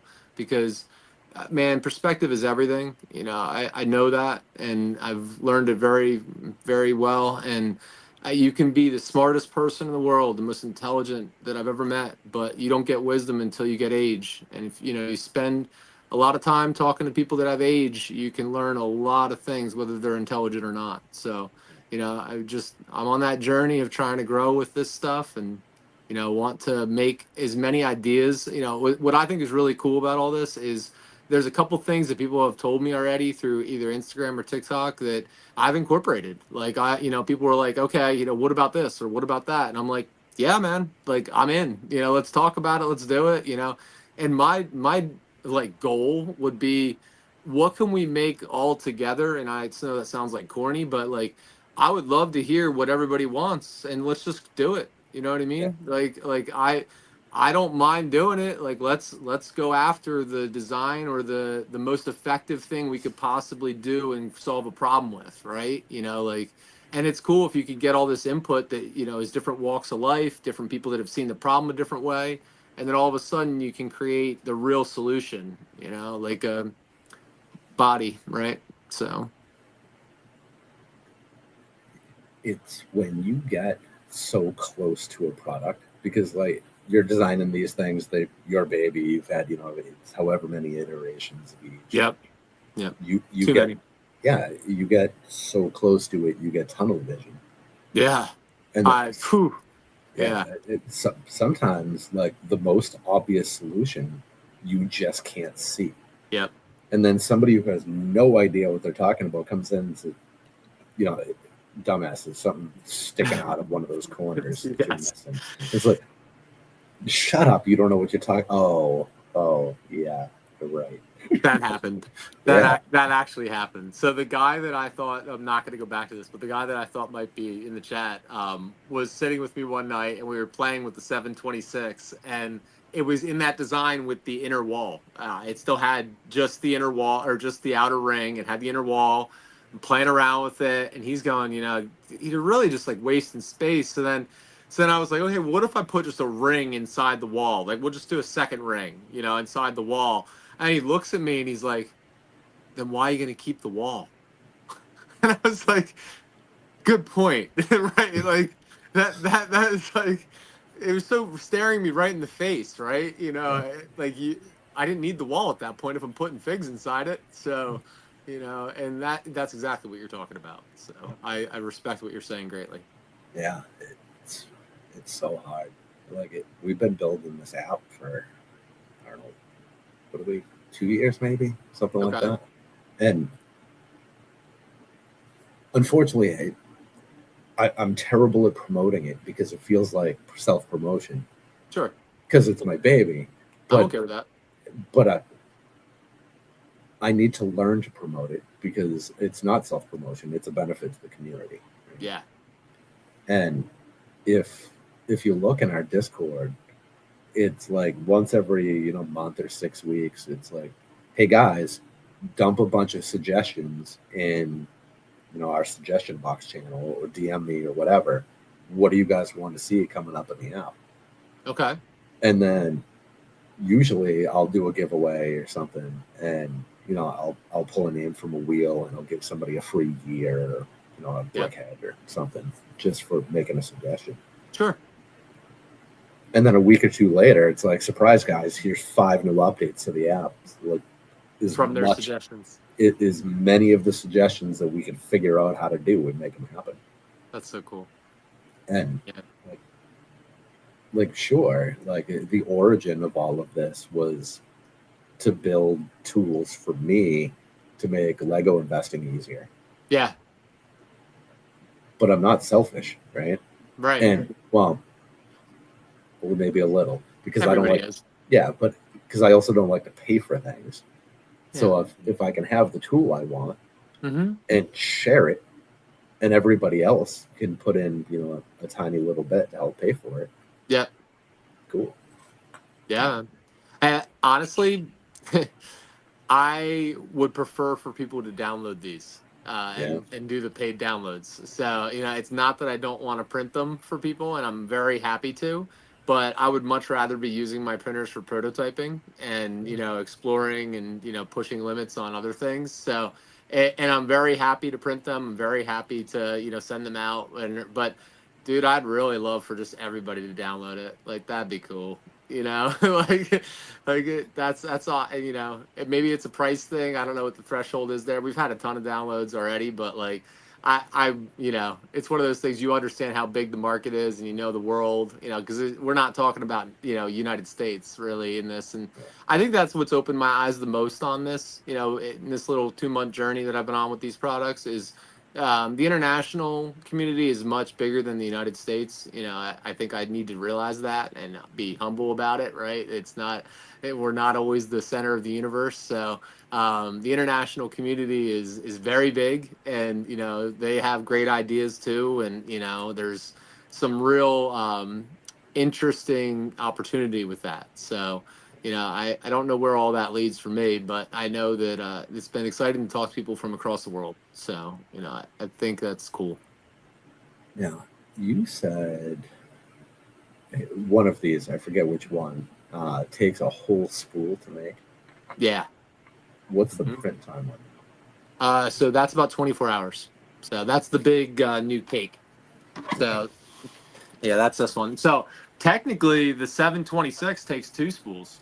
So when it's all assembled with the all the parts. So, but yeah, I mean the 726 is 2 spools. It's over 2,000 grams, 2,100 to be exact. So, so yeah, I mean that's a big girl. So she's got a little weight to her, and like I said, the idea was go as big as possible. We'll back it out from there. So I figured we'll make some smaller sizes if it's too much, but I want the biggest one possible. So 2 spools. So just assuming because it's twice as much, that's 2 days to print that. No, more. So yeah, I mean, because once again, keep in mind, like not one printer, right? So I'm printing multiple parts at once. So the larger discs, Yeah, I do know this number. I think it's 40 hours. I'm wrong. It's under 2 days. I think it's 40 hours. Maybe it's 39, 40 hours with everything combined, including the base. So, because it's 9 tiers and then a base. So, I think everything, there's nothing that prints on that one under 3 hours for the item. So, maybe the very top prints 245. But yeah, I'm going to go with, somewhere around 40 hours. The big disc, like the tier one, and I threw it somewhere. That one will take about 9 to 10 hours just for that disc. So with the 150 slots. So, Wow. yeah. And I'm Yeah. not running them on slow machines. So Yeah. no. So, unfortunately, my mind always goes like to production, right? Sure. So if you got enough requests for these, Yeah. would you consider like going to a plastics manufacturer or something Mm-hmm. Yeah. and talking about something like that, like actually Yeah. putting them into production? Yep. Yeah, I developed a bearing already, and I do like it. I don't love it, so I'm gonna keep working on that. It's a printed bearing, and it's something that would really help the 726. I like the spin on it. I don't love the spin on it. I'm honest about everything. So I think it could benefit from a bearing of some sort, but noise is a concern, and just the way, once again, you just heard, like, there's a lot of print time to it already. So the way I've designed it so far is you have to pause and you have to do a bunch of stuff. So like there's more to it than I'd like there to be. But so I'm open to redoing the designs themselves or going to somebody else to redo the designs. You know what I mean? Like, I'm not concrete on anything. I'm very abundant about all of this. So, it's like, yeah, I mean, like, I talk to people about copyright and stuff, and I'm probably shooting myself in the foot saying all this, which I don't care. I talked to a guy that's, trusted about this stuff, and he's like, dude, he's like, the big guys are going to rip you off anyway, and the little guys, all you can do is send cease and desist, so what's the point, right? So you can start going through all that stuff, and you thankfully you get some nice protections with the print platforms, and I can send a usage or personal use license and all that stuff. So there's nice stuff you can do, but like as far as like legally, really, I mean, my opinion on this, and once again, I know I'm shooting myself in the foot saying all this, like eventually somebody's going to do something with this. If it's really that good, somebody's going to do something with it, probably other than me, right? And I'm okay with that, right? Even if I see something I created eventually someday somewhere else, yeah, sure, that sucks, but like in some way I'm still proud that it was me, right? So that actually came up with an idea good enough that other people found, and it's good enough to steal, right? So I'm cool with that. Yeah, There'll be more. Yeah, it's always nice when your baby stays home, right? Yeah, sure. Yeah, and look, I mean, I don't know where all this leads. I'm not trying to be the world's biggest minifigure stand manufacturer because I like to do a lot of things. But I right now I'm having a lot of fun. I like engaging on this stuff. I like concepts of new ideas of how things could be done better, and I like being able to organize my collection better. Right, so just kind of self-serving. So. Yeah, like you said, just the Lego thing is so fun. Just from the pieces. Like, you ever say to somebody every piece has a serial number, and they just look at you with like, really? Every piece has a serial number? You're like, yeah, like it really does, and a value. They're like, really? It's like, yeah, man, that's how cool it is. Like, it lasts, and the pieces that were made in the '70s connect to the pieces that were made in 2026. Yep. So. Yep. And most of them still work pretty well. My youngest son is 6. He has an embarrassing amount of 1980s sets in his room that you can barely walk on the floor of his room because it's all 1980s Lego. Like, that's what he calls it, 1980s Lego. But it's like the Exxon sets and all that old cool stuff. So every time that comes in, he snatches it. So it's all him. That's so much fun. Yeah. Yeah. What do they have? It's 5 colors, 7 colors, or something back then. Back then, yeah. Yeah, so limited. So few actual parts. Like they had to do so Right. much with so little. You're right. The designs did so much. Yeah. Yeah. I mean, your mind did so much. Yeah. And I think that everything changed in the world of Lego Uh-huh. the day they put the garage door panel pieces out. Okay. That's an The interesting take. like, Okay. like the wide, narrow ones with the little wings on them. I know exactly what you mean. Oh Yeah. yeah, that's my favorite part. I Yeah. love those. For any And, firehouse or police station yep. or anything like And that. Yeah. I am a sucker for an old police station firehouse. Yeah. Just the operation on those doors, how they ride, and Yeah. the like the grooved out, like whatever Oh, that yeah. 1x8s or 1x12. Such a cool design. Yeah. And like the red one with the handle on it, that one piece is worth like $8 or something. Very expensive. Okay. I mean, it's very expensive, but for what it is, right? Yeah. Hey, any $10 single piece. Yeah. That's an expensive part, right? Yeah. And that was when everything changed, I think, because Okay. as soon as you added that element instead of like the actual like click doors or like the giant garage door. Yeah. The roll is such a smooth thing. Yeah, it was. It functioned so well, Mhm. and it added an element of realism that they hadn't had before. Right. And if you go back and you look at old manuals and like old box designs, as soon as that piece came out, like aesthetically, everything changed. Yep. I don't remember what year it was exactly, but I don't know. It's the late 80s, early 90s, something like that. I didn't know that. So that's Yeah. interesting to me. Yeah. Yeah, that's a really cool. Yeah, that one was cool. I love that piece. And what a stupid thing to appreciate, but yeah, big fan of that. Yeah, I'm a big fan of the 1x2. So, yeah. Well, you use an awful lot of them, right? I do. Yeah. So it happens. Well, it's a good piece to like because they're affordable for the most part. That is accurate. So, Yeah. because some of them, not so much. Some of these pieces. Yeah, and I don't know if you've seen the. Well, you must have seen it. There's 1x5s now. Yeah. It's ridiculous. What is it? There's 1x3 and 1x4 cheese bibers. I saw cheese those. looks I'm good. actually very intrigued by that piece. Yeah. I like that piece. Yeah. Well, the 1x4 is great. I'm fully in favor of that. But I saw that there's a 1x3. Mm-hmm. And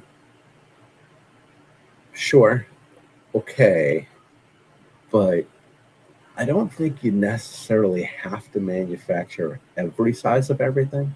Right, when you already have a 1 that can make 3. Yeah. Yeah, like sure, some of these sets have inflated part counts because they do things like That. yeah. Yeah. But They they'll use do, 3 1s where a 3 could go. Yeah. Yeah. Yeah, I get it. Yeah. and then people say, "Oh, well, it's got a great part to piece ratio," and then it's like, yeah, and the whole set is studs. Right? It's all studs. Yeah. Yeah. 100% studs. Yeah. I heard that about Minas Tirith too. I heard there's a lot of little pieces in Minas Tirith. So, yeah. It's disappointing a little, but Yeah, no biggie. I struggle with that so bad. I could never do a mosaic. Just Oh, that I do. yeah. Yeah. I have a couple of Oh, those. Like I have great appreciation for them. Like the mock builders who do mosaics, they blow my mind. Like I physically cannot do it. They're so hard. I don't think I have any down here. They're all upstairs. I built a few of those. Of the sets or mocks? Mocks. Yeah.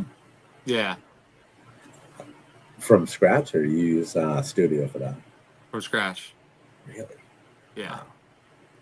So I did That's a golf impressive. course, a lighthouse, a couple other things. So, yeah. Good for you. That's My wife. If my wife's listening, bring one down. So I don't think she's in here though. So, but yeah, no, there's some pretty cool ones. We've actually we haven't sold any, but we've given them away to friends, and the reception on them is pretty cool. So we did them matted in frames, so they're pretty cool. oh Like behind glass. Those are the ones that are on your Etsy page? Yes. Oh, those are actual Lego? I thought those were prints. Those Like are I, Lego mocks. oh, holy shit. That's Yeah. wild. Oh, that's a Huh. huge compliment for you to say you thought it was a print. So Yeah, I've only seen them on my phone, so they've been kind of small. sure, yeah. And Yeah, they're on hunting the for, back end of the page there, but yeah, that I yeah, started the Etsy page for those originally. Because I wow, was all right. like, I like doing these. You know, my grandfather painted when I was a kid. He's an Italian, and you know, if you're an Italian, you either get old and paint or make wine. And he painted, and I can't paint worth a lick. So I was like, but you know what? I know how to place one by ones, and yeah, Cool. so I just started placing some one by ones and saw what happened. Oh, apparently there are some mosaics down here. I just found out. So. You know what happens when you have a bunch of Lego? You have no idea where any of it is. So, Yeah, you're like, all right, yeah, they're somewhere. So, yeah. and also we just found out my wife is listening, but is not user OTBJ or whatever we got there. So, Okay. good news. That's so funny. No, I love it. Me too. Good to have fun. Yeah.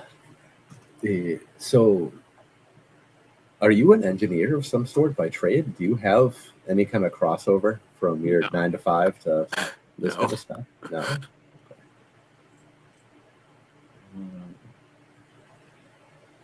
What is this? Thank you both. Good combo and inspired by you both, but time for bed. Night, fellows. That's my brother. Oh, all right. I didn't realize he was in here, but so I'm sure he's happy. I gave him a shout out, Mike. So appreciate you, buddy. So you mean the world to me. Thank you very much. Okay. Thanks for hanging out.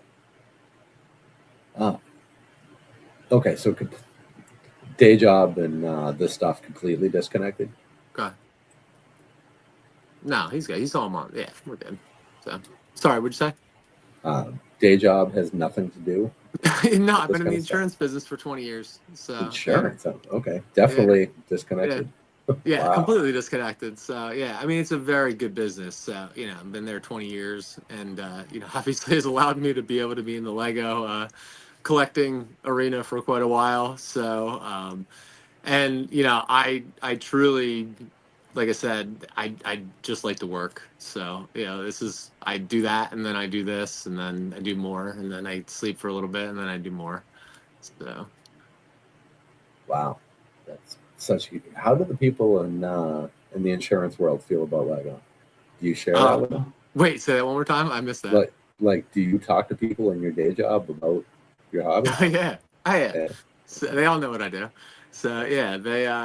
I mean, I kind of live a very open way, and they all I'm sure think that it's just they kind of know me as eccentric to begin with, right? So Okay. I mean, if you're going to be in sales 20 years, something of sales for 20 years, like you're better be a little bit strange, right? So and that's why, like, I think all of us, I work with a great group of people. There's about 50 of us, and Wow. so we all are a little strange. So we all have our intricacies, and it's like everybody's got their uniqueness. So, and a couple of them are fans and clients, per se, that have bought designs or bought Bricklink, stuff like that. Cool. So a bunch of them encourage the social media stuff. So it's all a lot of fun. Nice. So they're not going to give you shit, on a Monday morning if they see a video of you washing parts in your driveway or something. Oh, they know. So they definitely know. So yeah, I mean, but prior to all that, I mean, when I took my break from Lego, I was driving a lot of hours towing boats to go fishing in freshwater lakes that you probably had no business being on. So yeah, so they knew I was already a little nuts. So Oh, that's fantastic. yeah. Yeah, I love those mesh racks that you had. That video. Oh yeah, the sweater drying racks. Yeah. Yeah. Yeah, brilliant idea. Just Amazon. just the extra airflow there. It's huge. Yeah, it is actually. So, and you can kind of like pick them up and slam them down, and then you'd be like the amount of water that comes out of it is pretty good, satisfying. Yeah, because long as you don't it's do all- it in the house often. Life doesn't like that. Uh, we do a lot with the salad spinner as far as rinsing and drying and whatnot. And my wife went away, so I took over the kids' bathtub and used the kids' bathtub and washed a lot of Lego and in garment bags, right? So nothing's going down the drain. And then out of sight, out of mind, I don't use the kids' bathroom, so I forgot about it. And they came home. We go away for 2 or 3 days, and the kids' bathtub is full of Lego. What are you doing? Oh no, I forgot. Uh-huh. Oh Yeah. And then you got to Oh. take a bath, or it's time for that. And you're like, now I got to deal with this. yeah. Well, Yeah. it's a whole bathtub full of Lego that you forgot about for 36 hours. It's like now everybody's home. How the hell do you dry that much Lego now? I gotta Yeah. go back to work. I know. It's a lot of drying. And then, like, Yeah. oh, if you don't dry it, it's a pain. So Yeah. it's got hair stuck it'll stick everything to it if you don't dry it. Yeah. That's why Yeah. those little racks do come in handy, especially in the summer. So we've used the heck out of them. So Are those stackable? yeah, they are. All right. So you could go like 5 or 8 tiers or whatever. Yeah. Yep. Cool. The only problem is it does sag the more bricks you put on. You know what I mean? So like, Yeah. the more you have on it loaded, the stacking function kind of depletes. But Yeah. Yeah. I hate the idea of like disassembling for storage, but stacking for storage. yeah. is what Yeah. Well, and they also kind of like nest inside each other if you kind of cock them like on a little bit of an angle. So Okay. for storage purposes, you can kind of like cock them in a little bit of an angle all over each other, and then they all like lay against each other essentially. Okay, so like Phantom, like a deck of cards. Almost. Exactly. Thank you. Better description. Yep. I was Okay. struggling with that one. Right Yep. on. All right, I like that. Because okay. But vertical space is the space I don't need to save. I was just about to say that, but you have vertical space. So, Yeah. yeah. That's oof. Always. It's like if you don't have desk space, you better have airspace. So Yeah, it's our packing station is in our kitchen at this point because Love everything else has been taken over. And love it. I'm just thinking there's a little corner of the kitchen where I could just store all of those. Yeah, I got you now. Yeah. Yeah. I'd be hanging them from a ceiling somewhere. Yeah. Yeah, I'd be getting a hook, and I'd be hanging them from a ceiling against a wall. That's a good idea too. I noticed that you had flying dragons. Yeah, I like that. It's a fishing line. fishing line. Yep. Usually 6 to 8 pound fluoro. Okay. It pretty invisible, but yeah, I'm trying to hang everything. So, because honestly, it's like there's no more space. So yeah, everything I literally have like 5 things I can see from here that we just took down to hang other places. So, yeah. Actually, one of my favorite things right now is the alien mothership with the beam up Oh, inside yeah. the city. Yeah. So my kids did that, and I did help them hang it, but they put that whole little scene together. It's so cool. Yeah. So, I did see that. That's awesome. yeah, that's fun. What a cool set. It is a cool set. Like it's got is it a sound brick or a light brick in it? I forget. It's got some function to it too, and like I think it's a light brick. And yeah, I just think it's a neat looking set. So It's Alien Conquest. Is that Alien what it was? Conquest. Yeah. Yep. Yeah. I think the it was the green translucent kind of minifigures. They were like a 2-piece thing. Yeah. Well, the That's heads one. are translucent. I would say. I would call them. Yeah. Yeah. See if I have any of those sitting in front of me here. You got any minifigs around? I wonder if maybe that's not the theme I'm thinking of. they weren't like regular minifigures. They were like almost like the battle droids. You talking about? I know what you're talking about. The ones that go in the tubes. Yes. Mars mission. I think it is. Oh, Or that's not the one. Mars. Not Mars mission. It's Mission to Mars. Or Yeah, I'm trying to think of the name of the theme. I have the tube set, the purple tube set. The where you hit the pump and you shoot Yep. them through the tubes. yeah. They go in the little like it's like a little slide piece with little round circles on either end. Yeah. It's Yeah. like a bobsled, but with a Yeah, cap on it there. I know where that is.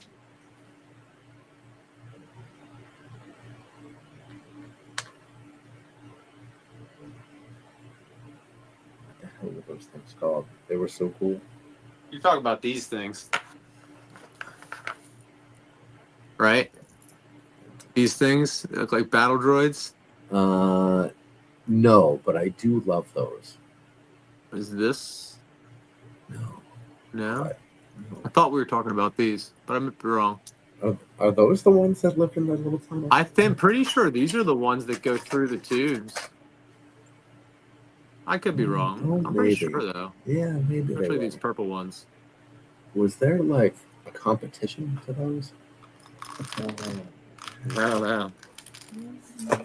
Alien invasion? I don't know. Somehow, That's what I get for being away from a computer for 10 minutes. somehow, usually when something like this comes up, I mysteriously have one One that's laying left for around? days. Yeah, it's weird that I don't. Whatever, I'm not going to look it up now. It'll either turn up or it doesn't. But And it'll bother you, then I'll probably look it up immediately when we're done. yeah, and yeah, this computer doesn't have any of my Bricklink stuff up, so I'm not going to do This that. one. Hey, Sean's here. What's going on, Sean? Hi, Sean. If you are not familiar with ACOB, you should check them out on Thursday nights, Okay. 9-ish p.m. Okay. over here on YouTube. Oh, I'm happy to.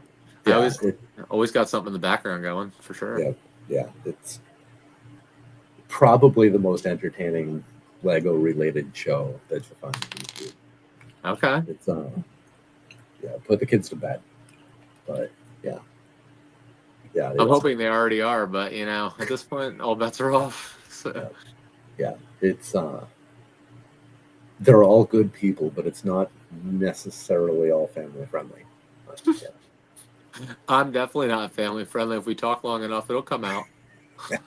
Yeah, it's great music, great banter. Like chat is fantastic. Like the whole community aspect there is so good. Yeah, Cool. amazing people. I appreciate it. I'll check it out for sure. ACOM. Yep. What the hell was I thinking? Yeah, these little alien things just threw my whole head off. Yeah, we Sorry. went on a tangent there. My bad. It's, yeah. Everything. Yeah, so as you can tell, I start, retired Lego themes. It's like, all right, I'm in. Let's talk. Yeah, it's good stuff. These days, do you pay attention to new releases? Like, No. No, not at all. No, I can't say not at all. I mean, how could you not? If you're on social media today, the way they do things, I mean, you have to see them, right? So, do I want every set that comes out? No, I don't. So, I mean, there's retired stuff I want more than some of the new stuff that comes out. And I do like some of the new stuff that's come out. For instance, like, I know this is a little bit controversial, but I like the Death Star. So, I'm not,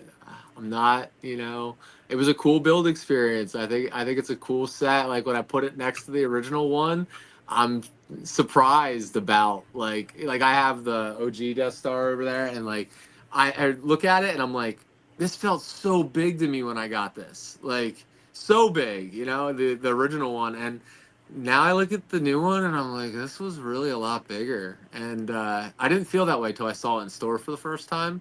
and I was really a hater on it online about it beforehand.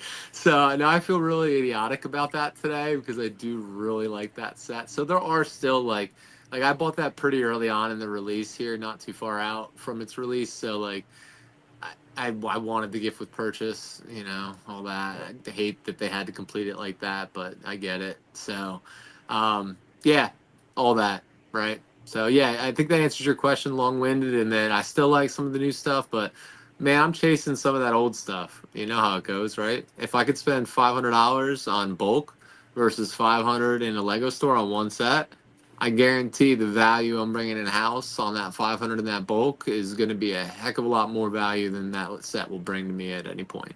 Yeah.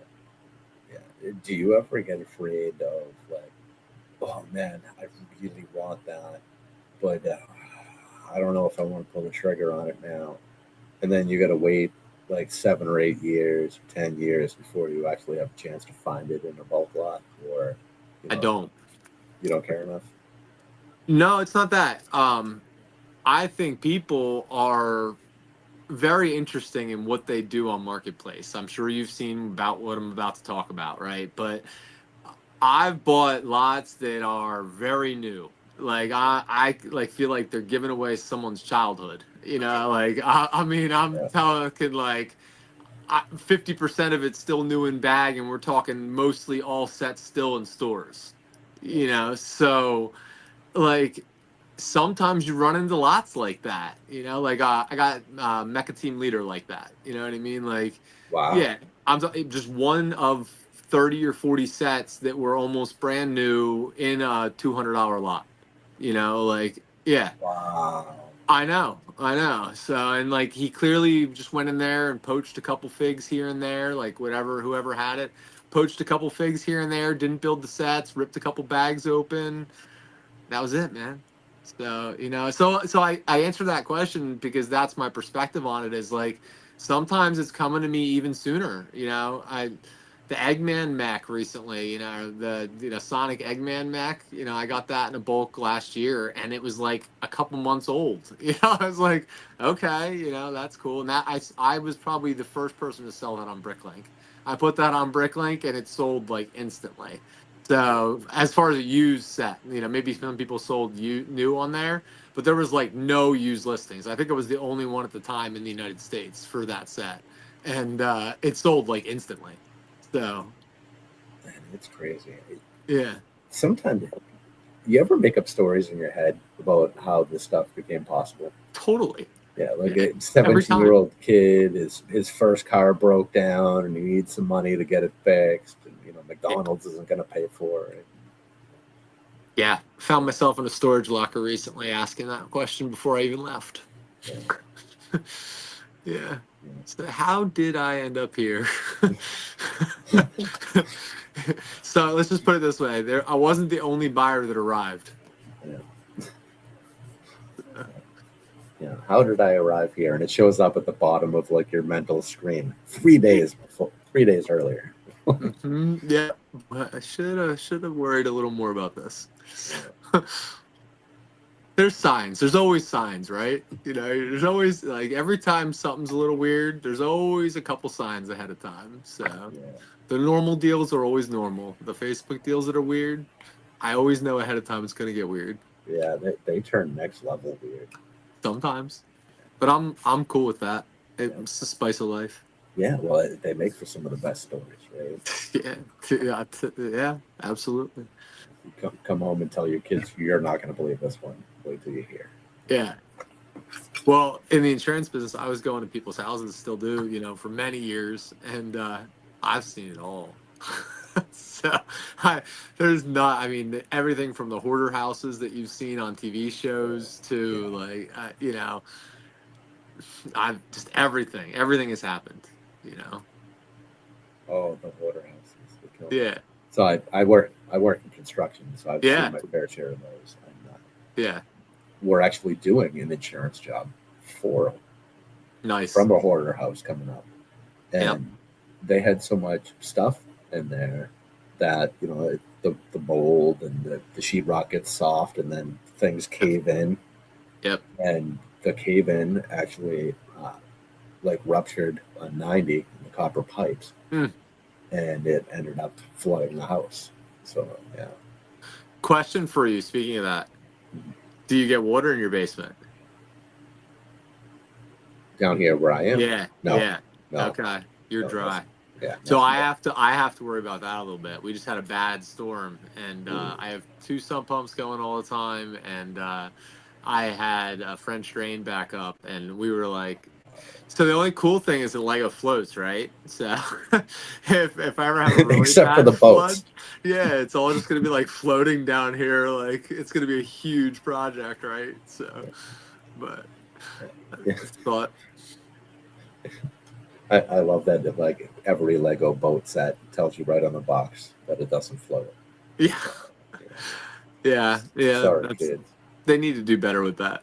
I think some of the new ones supposedly do. So with the style of the hole that I've seen recently, so and another answer to your question earlier is like I see a lot of new sets. Don't get me wrong. Like I got 2 sons that bring a lot of new sets into the house. So yeah, it's funny they use their spending money that they earn from rebuilding used sets to buy new sets. So it's kind of a Good for them. vicious cycle. So, so I appreciate the new stuff too for sure. Yeah, it's when so much use goes through your hand. It's easy to feel a little guilty for buying a new set too. Yeah. Like, Like I I could don't just wait a year. I get 2 years. Oh, yeah, yeah. I mean, I don't pay full price for anything anyway. I'm How not can a you? day one guy, but No. like I've made a whole business of not paying full price. I certainly can't do it myself. Sure. It's I a was habit. just yeah, I was just building Sauron's helmet, Yep. and like I got it cheap. It's $42, so it's a real good price. It's a 70 retail, am I right? 69, Yep. 99 retail. Yeah. Yep. So I mean I think that's overpriced. But Yeah. that's me. And I'm a Yeah. big Lord of the Rings fan. So Yeah. I think 50 would have probably been the sweet spot for regular price, and yep, I can live with that. 42, I felt like it was a pretty good deal. I mean, it's I'd buy it at solid. 42. Mm-hmm. Yeah, it's solid minifigure. I'll sell the minifigure. I won't keep it. But, It's the same Barrador minifig, isn't it? yeah, Yeah. same one. Mm-hmm. Yeah, so that's solid. Mm-hmm. And I'm building it, and it's like, I could have just not. Like it, like the end product is great. Like I really like the set built, but I bought it because it looks cool built, Oh, totally. and the build experience is kind of shitty, honestly. And Is it? Okay, I don't yeah, have it. So yeah. I also struggle when every damn piece in the set is the same color. Yeah. Totally Like, agree. That Yeah. it's just All the same hue, even like all the black, dark gray, dark. Yeah. yeah. Nah. Yeah, I'm with you. and like I dump out a full bag, a dark bluish gray, and it's like, Yeah. I mean, I guess there were a couple of black clips in the bag. A couple black clips. Yeah, That's it's funny. like, oh man, hold on, let me get my glasses on. Yeah. Looking at this thing, building can it be on the like that. live stream. During my daughter's live stream was when I was building it, so I'm trying to pay attention to her. And it's like, Right. man, this sucks. I'm gonna go back to building things with some color. Yeah. I mean, I do like a good, all black or all like I like Barrador. I Yeah. like all that black. So I'm a sucker for a big black wall. Like even these big mocks, like where they have a big big dark gray, bluish gray section. And you're like, ooh, that looks nice. But like, give me some dimension. I think that helps. Okay, I hear you. Yeah. But with Sauron's helmet, you're building basically panels with clips. Yeah. And you're using those to kind of make the dimension. Kind of like the Star Wars helmets, like Rex or Cody and stuff like that. It'd be kind of the same idea. Okay. Like, yeah. Yeah.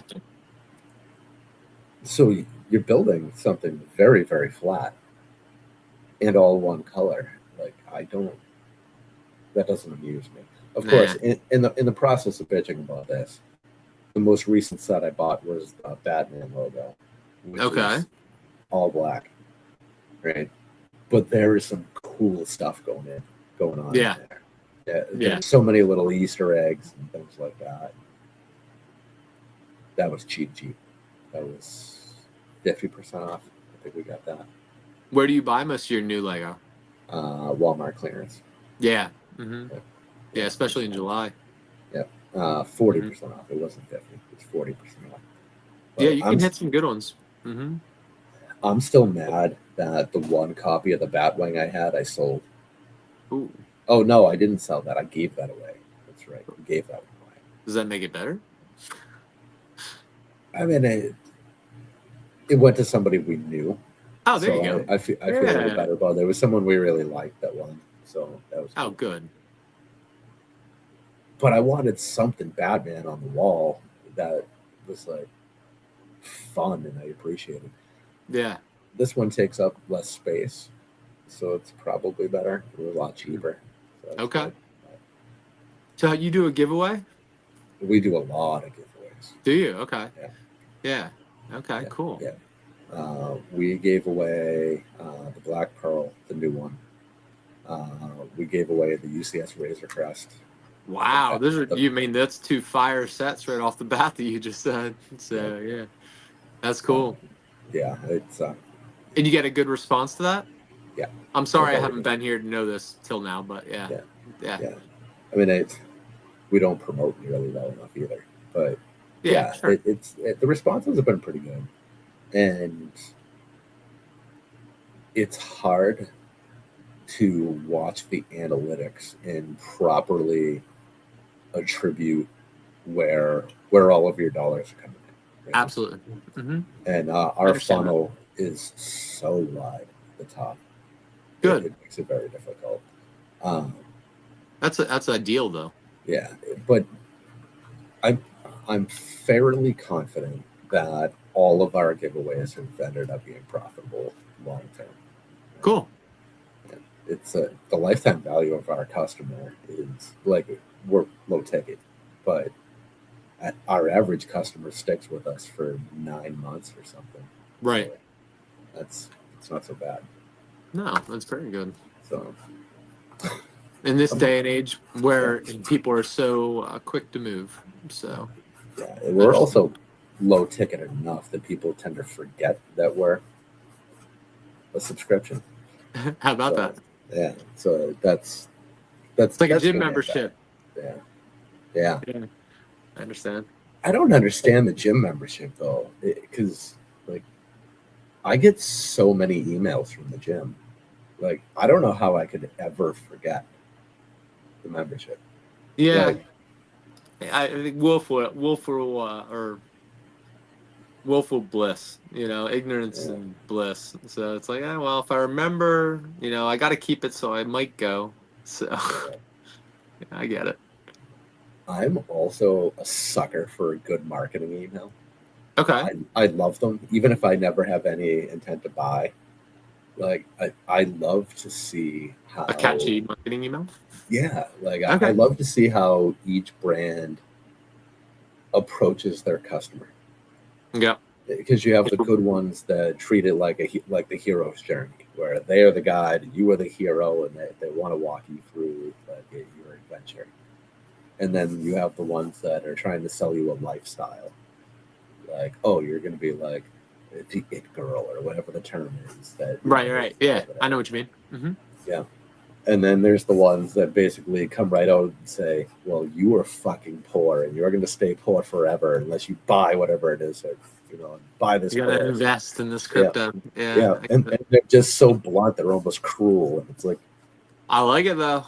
yeah, like I love the in your face stuff. So yeah, it's cool. Like, wow, that's really direct. And is there a freemium version? Like, hey, what can I check out here? Because that was me, and I'm a masochist, so let me sign up.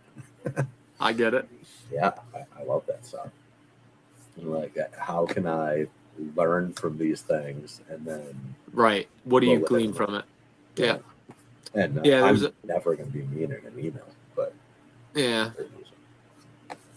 I mean, marketing's a funny thing. So it's changing all the time. You know, it's you got to know people. Yeah, that's it. Like I don't know what I'm doing, so I don't pretend to. So you know, I just have fun.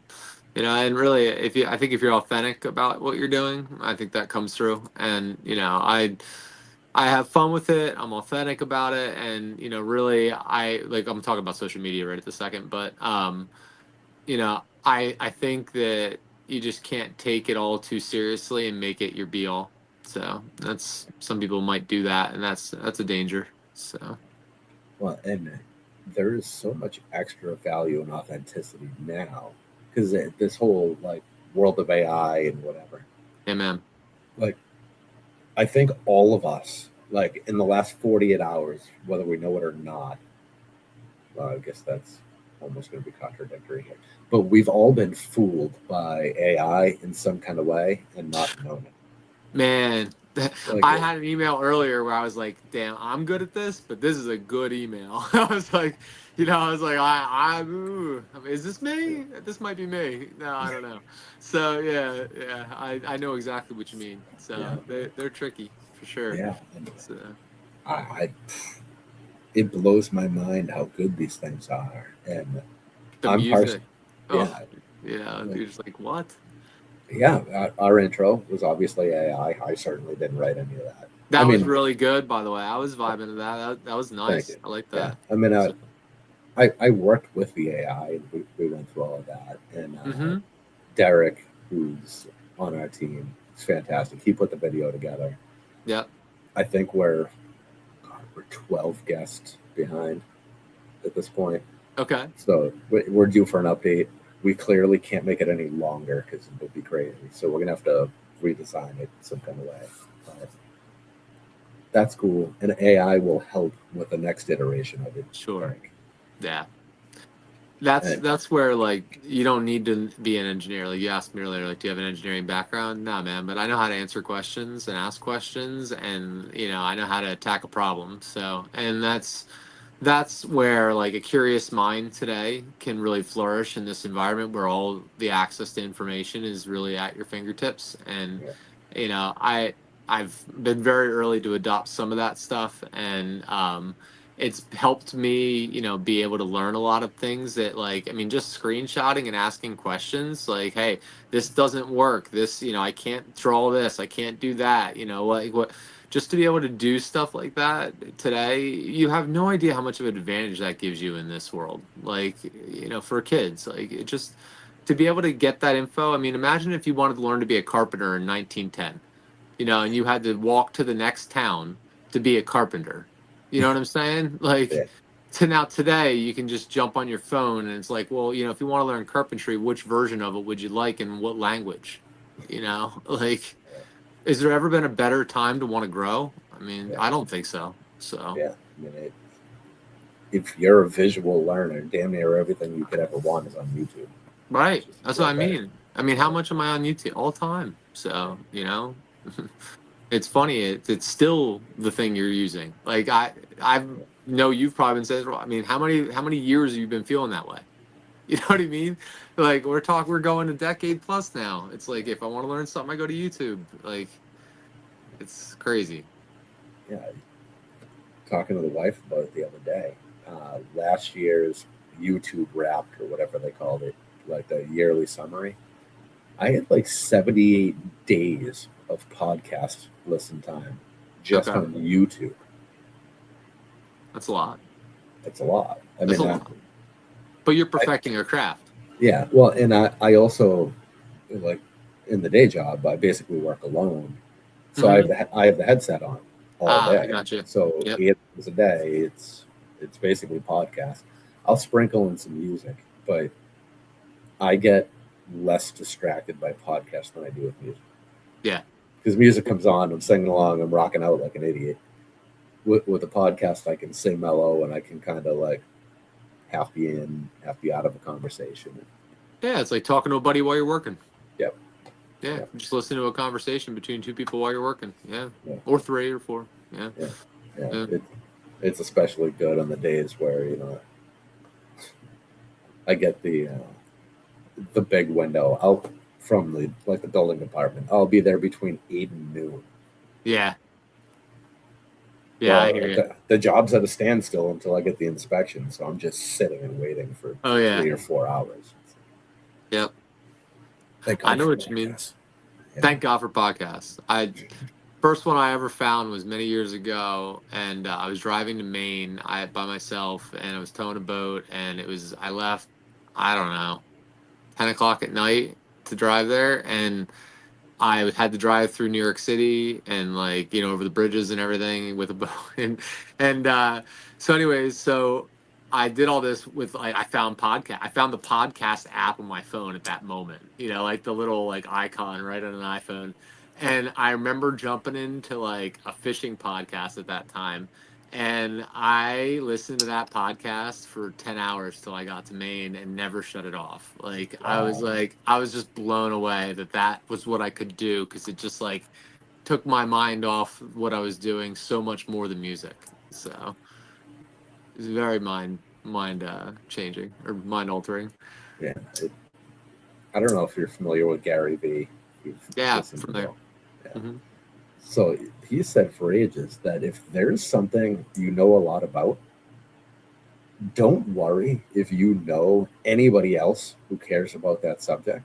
If you know a lot about it, start a podcast, start a YouTube show, whatever, and just talk about the thing that you're excited about. There is somebody else there who is excited. Definitely. Don't worry. Your audience will find you. Just be good at what you do and just do it. And if nobody listens, all your friends tell you you're stupid, well, your friends don't need to listen. Yeah, there are more of you. Yeah, I agree. Yeah. And that, it just goes like you own a restaurant, you should give a deal to your friends and I'm sorry, did I say that wrong? It was the old adage of your friends should pay full price and I'm saying it wrong, screw it.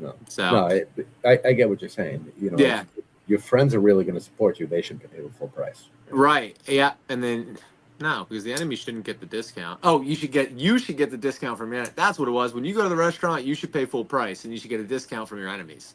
You get me? So it's your friend's restaurant. You're giving them support, but your enemies, it's okay to go on sale. Yeah. I butchered that one. Yeah. Yeah. The concept is right there.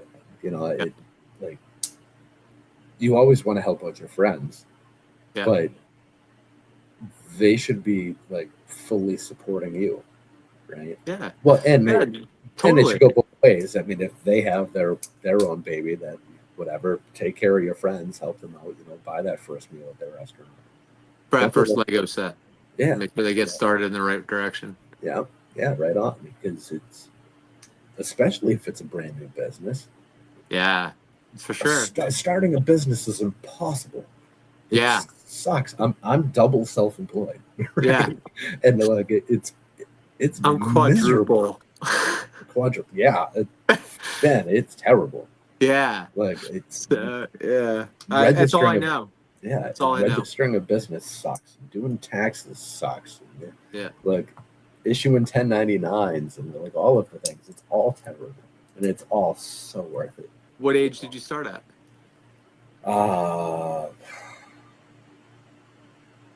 Late.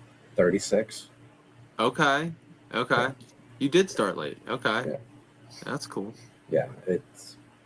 I worked for the same company for 17 years before I said, you know what, I'm never working for anybody else ever again. Good for you. It takes some people much longer than that in construction. I have friends doing it right now. So. Yeah, and it was a great 17 years. Yeah. I was told the very first day I started working there that I was never going to make any money. Made no bones about it. You're never going to make any money here, but I'm going to teach you more than you could ever learn going to school or anywhere else. Right. And I'm going to pay you like shit, but I'm going to treat you right. Learn everything you can. And as soon as you feel like I'm talking down to you, do your own thing. Yeah. And I got to that point where it's there is no point in me being here anymore. I'm not going to learn anymore. Right.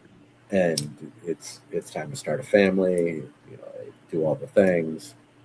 And we started a family late, but I had to have the right wife first. So Well, that's important.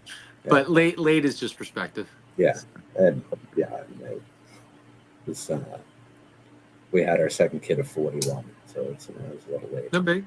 But, Yeah. But she's awesome, and I'll be 60 when she graduates, so it's whatever. But yeah, people are living longer, by the way. Yeah, well, yeah, we'll see. After all these years, 26 years in the trades now, I don't know how long it'll go. Hey, there's a lot going on. I thought you've been in the insurance business for 20 years. You know what they're coming out. We won't get into this, but there's a lot of things that are starting to, numbers-wise, say that they think people are going to live longer. Yeah. Okay. Yeah. Good. Yeah. I want to see my kids for a long time. Me too, man. So that's the goal. And I want to see how many Lego sets I can actually accumulate before my house explodes. Yeah, before the foundation gives out. Yeah. Fall to the center of the earth. No, for real. So I do have space to expand into, but we'll wait on that. Yeah, you got to fill the entire bag before you go and get yourself a second one. Right? Yeah, something like that. So. Well, the Lego store even has bigger bags. You must have seen those on the socials, right? I love the big bag. Yeah. I'm a sucker for the big bag. Yeah. I've never actually got a big bag, but something you got to do is like a bucket list item. You got to drag a set that's too heavy to carry through the mall in a big bag so that people are staring at you, watching you struggle to carry a set that's too heavy to carry in a big bag through the mall. Yeah. And just so you know, you're going to use the handles, and you don't need to, but you're going to use the handles just because it feels right. But the much easier way to carry it would just be to carry it from the bottom. Yeah. Yeah. And you're going to struggle for a while till you realize that that's the intelligent thing to do. Yeah. So, I wonder if my Lego store even has those bags. I'll have to check. So we have a new Lego store that just opened in, I want to say it was October of last year. Okay. And it's actually basically right at the top of my street. It's like a mile and a half. It's awful. At most. Yeah, it's terrible. It's a bad spot. It's right next to the movie theater that I take my kid to. Oh, jeez. Like it's the perfect disaster. But it's not in a mall. Mm. It's in one of these like the new fancy like complex things that they do, where it's got the like a promenade. Like it's got all the trail mix stores in it. Like LL Bean and all of like the crunchy things, and there happens to be a new Lego store in there. So there's no need to walk around the mall. You can actually, if you get there at the right time, you can park right in front of the Lego store, get out of your car, walk right in the door, walk right back out. That's great. It's very convenient for the just the random set. Yeah. Now, does it have pick-a-brick? It does. Oh, okay. See, that's kind of cool. Yeah. Yeah. So the plus and minus there, it's a tiny, tiny little store. Sure. I was imagining as you were saying that. Yeah. Yeah. And like the pad wall is very small. Ah, okay. But it's been different every time I've been in there. Okay. Entirely different. So well, that's cool. Yeah. It's a good little plus. Yeah. I'm also a sucker for pick-a-brick. Yeah. And yeah. I will not buy anything at the Lego store for full price, period. With the exception of GWPs. If there's a GWP, I feel like I'm getting a kickback. Yeah. Especially if you're selling it for 40 or 50 later, depending on the GWP. Yeah. It's I have a 20% rule. If I can't get 20% of my purchase price back, then there you go. And last time we were in there, I forget if they were out of the GWP or like I got my dates crossed up and I was a day early or whatever the story was. But they had trans clear panels. They got them. The curved ones. The curved ones they had. Yeah. Mm-hmm. And I'm standing there. It's like, oh no, what do I do? Yeah, And I they don't managed to fit get well. no. Well, yeah, I managed to get out of there without buying anything. But I didn't. oh, you ended up buying them. Oh Like yeah, like yeah. I had this like that awkward moment where you think people are looking at you because you can hear yourself freaking out in your head a Yeah, little yeah, bit. yeah, yeah. And can anybody else hear this? Yeah, I get it. Yeah, it's like, oh man, what a terrible moment. But I got out unscathed. I was good enough at packing that couple boxes that I got the Lego employees' attention on my design of packing for those. So Really? they were stacked. I stacked the panels. Well, I think there were four, maybe three. I think only three fit. And then I laid them like horizontally, like in the box. So if this is the box, right? I laid them the long way, stacked in threes, but I stood them up on an edge, and then I filled in between them with like all the little bitties. So they were all laid on an edge, and then they were all packed around them with all the little stuff that I could find, like all packed around everywhere. So they were quite impressed with my set. They said it was unique. Yeah. That was the goal. That was the only reason I did it. Void fill. I like that. Yeah. So no fear of scratching the panels? Nah, they weren't for me. Oh. Fair enough. They were for my sons. All right. They the scratching effect on that wasn't, it was no worry really whatsoever. So Close enough. yeah, no, I wanted the other pieces that were going in between. So yeah, that was Okay. yeah. There was a lot of little stuff that I liked. So I think people don't appreciate how, what's the word, resilient maybe Lego is. it is very resilient. Yeah. Like you think about it, it's clearly not manufactured in the United States Yep. as of yet, as of right now. Anyway, I think there's a factory being built, right? yeah, it's Yeah. Virginia. Right? Yep. Mm-hmm. So it'll happen, but right now it's a purely imported product. Right. So the stuff is manufactured overseas and bagged and everything else overseas, and it's shipped over here, and then it's shipped around the country to wherever distribution center it's going to go Yep. to, and then it's shipped again to us.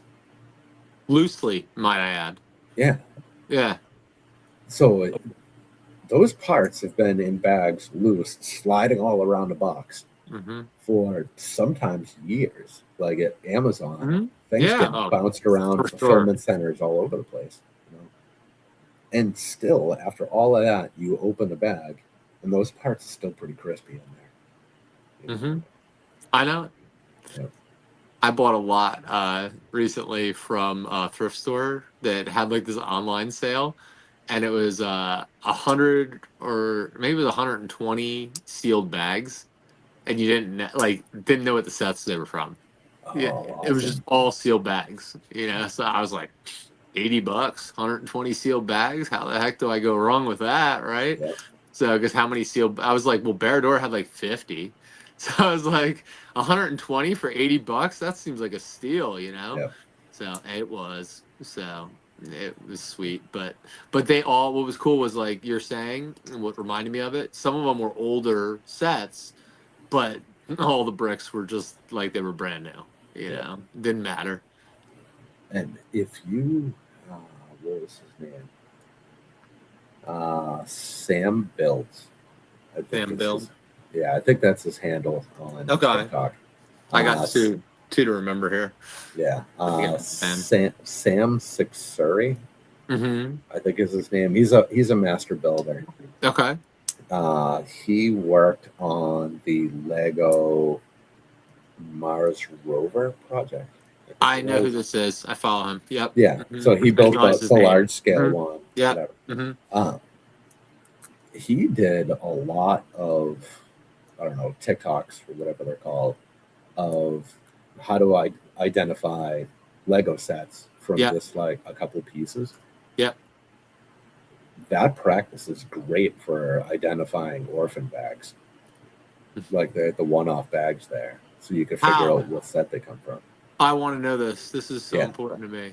So there's, I'm never going to be able to visually do this. But so if you go into Bricklink, Yeah. there's a way that you can search for multiple parts, In one bag. like in a batch. So if you're holding the In a bag in bag. front of you, Uh-huh. like Yeah. you look in there and you say, okay, well, this seems like a fairly unique combination. Yep. Know It's what you mean. not. It's not Mhm. often you get like Yeah, a it's dark lime red. streak. Yeah, with like some other stuff. Yeah, I gotcha. Yeah. Yeah. Yeah. So you can use Bricklink and you can say, uh, search for contains this element, this element, this element, and it'll give you results of things that contain those three elements Right. or whatever combination there, and then you That can just kind is of look through. that is really helpful. You know that Yeah. I've tried to do this, right? So Yeah. like Yeah.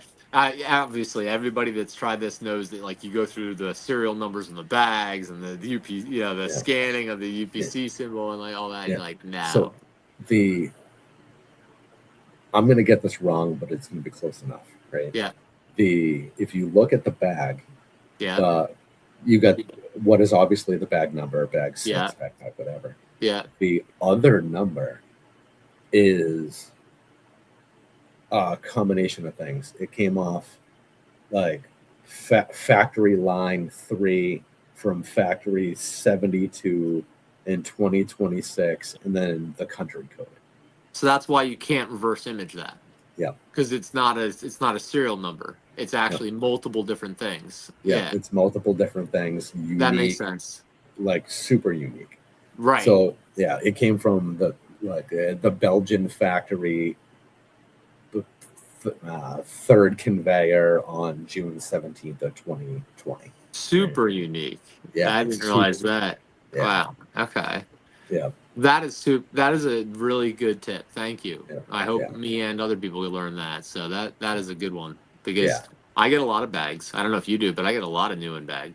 So Yeah, just random or new in bag in bulks. Yeah, absolutely. Yeah. Yeah, and it's always exciting because it's a mystery. It's like, oh, Yeah. like Unless you get a fig, you have no idea. Yeah. I mean, like you said, maybe there's a random piece, like, some random one color, one set type piece. But other than that, it's very hard, especially if they're all dark gray or dark bluish gray or, all light bluish gray or whatever, So, yeah. Yeah. If it's a whole bag of gray, you assume it's Star Wars. If it's a whole bag of tan, you assume it's Harry Potter. And other than that, you're just lost. You're lost. Yeah. If there's lime green, it's probably Ninjago. So that's the only other one. It's like, oh man, I got my 77th Hagrid of the year. Yeah. Oh. Yeah. Harry Potter someday apparently, but not today. Yeah. Next year is the anniversary. Next year we got new source material. We get the new HBO show. Yeah. That'll make it hot. So I'm just waiting for Chima to blow up, man. So I just want my Chima. So it's funny you say that. Do you watch Ninjago or do your kids watch Ninjago? I mean, I've seen enough of it with my kids. Sure, I know what it is. Yeah. So in Dragons Rising, they introduced the crossover Roz. with Roz. Yeah. Mm-hmm. And they have all of the different like they get the merged lands and everything else. Mm-hmm. I'm like, is this when Chima comes back? Is it gonna happen? And they were right there. They could have done it. Yeah. Man. Oh. I know this is not like a common take, but I think the Chima figs are some of the best. Like they're cool. Man. That's just me, they're but cool. what we have, a translucent arm, right? Yeah. We got translucent armor. We got a really cool headpiece. You know what I mean? Like a molded headpiece like that. Yeah, that headpiece is fantastic. Fantastic, right? Yeah. I mean, and also translucent leg, right? Yeah. Man, they just did a good job with these. I don't know, and So you look at that fig, and then tell me why they can't do a Force Ghost for Star Wars. Dude, for real.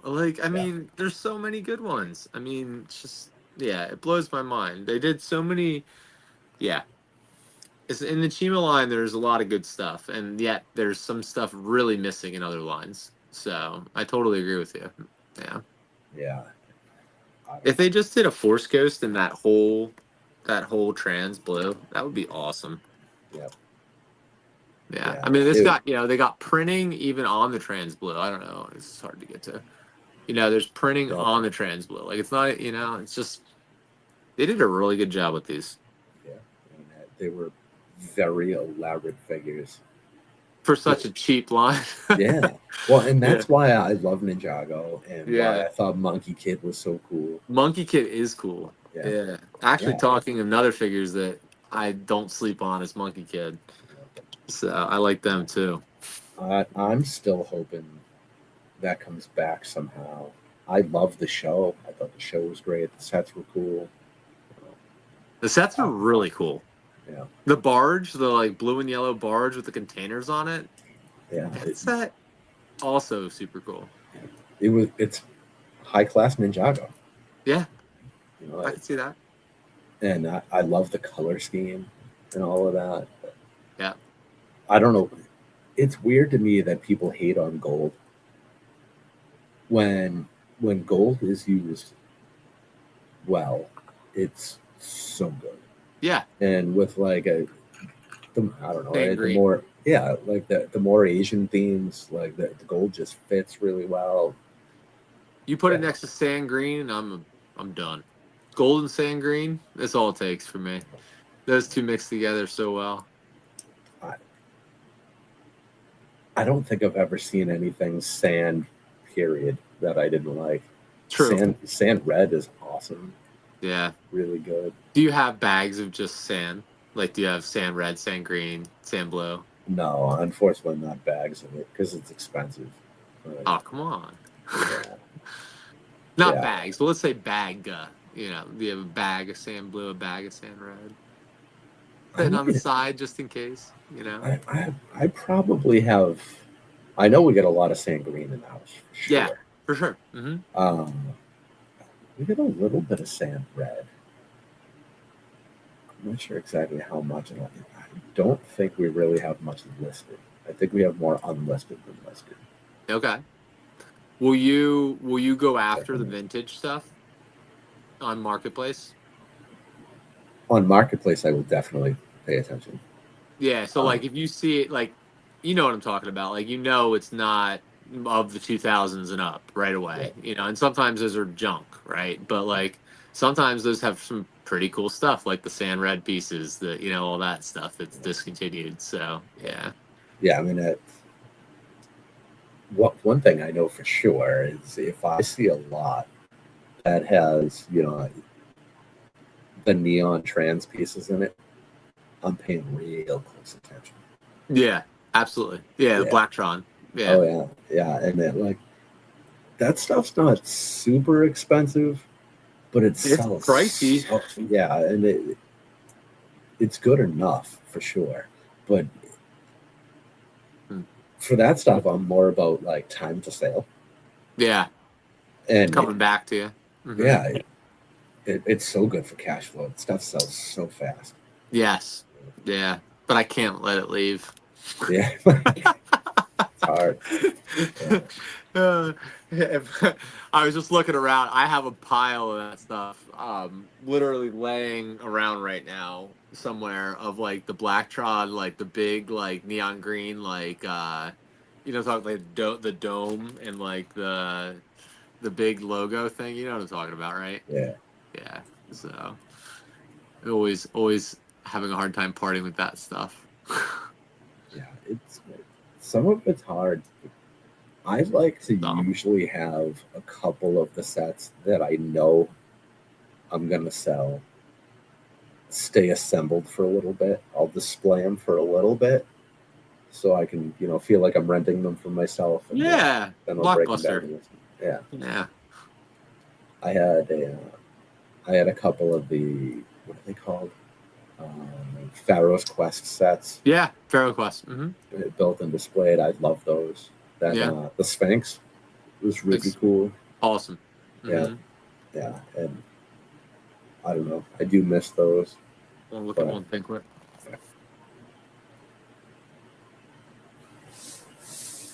there's so much that changes on these shelves. I have to look to see what's still there because I was gonna say I know I have a couple of them over there, but they're gone. So Yeah. who knows where those are now? So they've been replaced by something, and yeah, I know exactly what you mean. I was going to show you a big pyramid that the one son built that you probably would like. With has like an interior that is all like Pharaoh's Quest theme. It's a mock pyramid, so it's pretty cool. But once again, I have no idea where it is. So Yeah. don't try. Do you want to see something wild? Oh yeah, of course. Yeah, you like the tours? Yeah, I do. All right.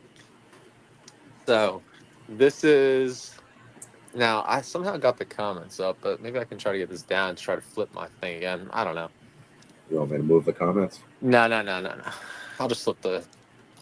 So we have a Excel spreadsheet that has all our used sets on it that are in. How do I do this? In like 12 of these bins. So they're all numbered and like what we think we know what they are, right? Like if we put them in there. But I'm trying to say what happened here. That's still it's hard to do two things at once. I'm gonna just show you the bottom of it. You ready? That's the number. Where am I looking here? Yeah, can you see right here? No, I see the tip of your finger. I don't see the number. 651 was the number. Wow. So it's a spreadsheet with 600, and I'm having a hell of a time with the camera right now, as you can see.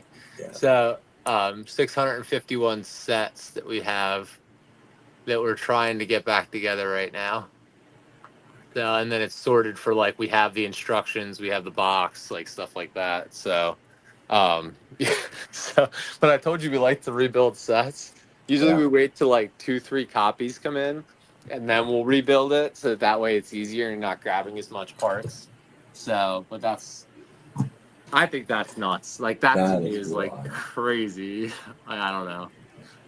600 something sets sitting around just waiting, and like, dude, there's some bangers in there. Like, that I just haven't gotten to.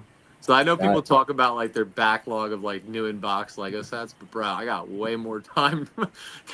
Like it's gonna cost me so much more time to try to put all that stuff together than it would ever be a new in box. So the big difference there though is Yeah. when you have used and like bulk lots of Yeah. mystery sets, there's motivation in the adventure, Mm-hmm. and there's a treasure hunt involved. Totally agree. When people get these giant backlogs of like new sets, You know exactly what's there. well, not just that, Yeah. but if a year and a half went by and you haven't been motivated to build it yet, you're probably never going to build it. Agreed. And You're gonna sit on it, and then yeah, eventually it's gonna gain value, and you're like, well, if I open it, it's gonna lose some value. And, yeah, and then you've just become a hoarder. Yeah. Like, and stop it. Like, buy what you're going to build. If you are Want to buying, resell it? I get it. Yeah. I get it. completely get that. I mean, Yeah. You're buying Pac-Man for $150. Yep, I get it. Right. Yeah. So like, that's 50% of my business. Right.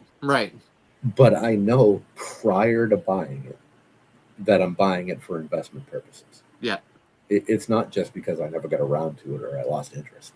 Yeah, which is where I have a hard time. Like, I'm not hating on that at all, but I just have a little hard time understanding that. Like, I just wouldn't lose interest. I don't know, Yeah. Like, If I don't have, I can tell you, I don't think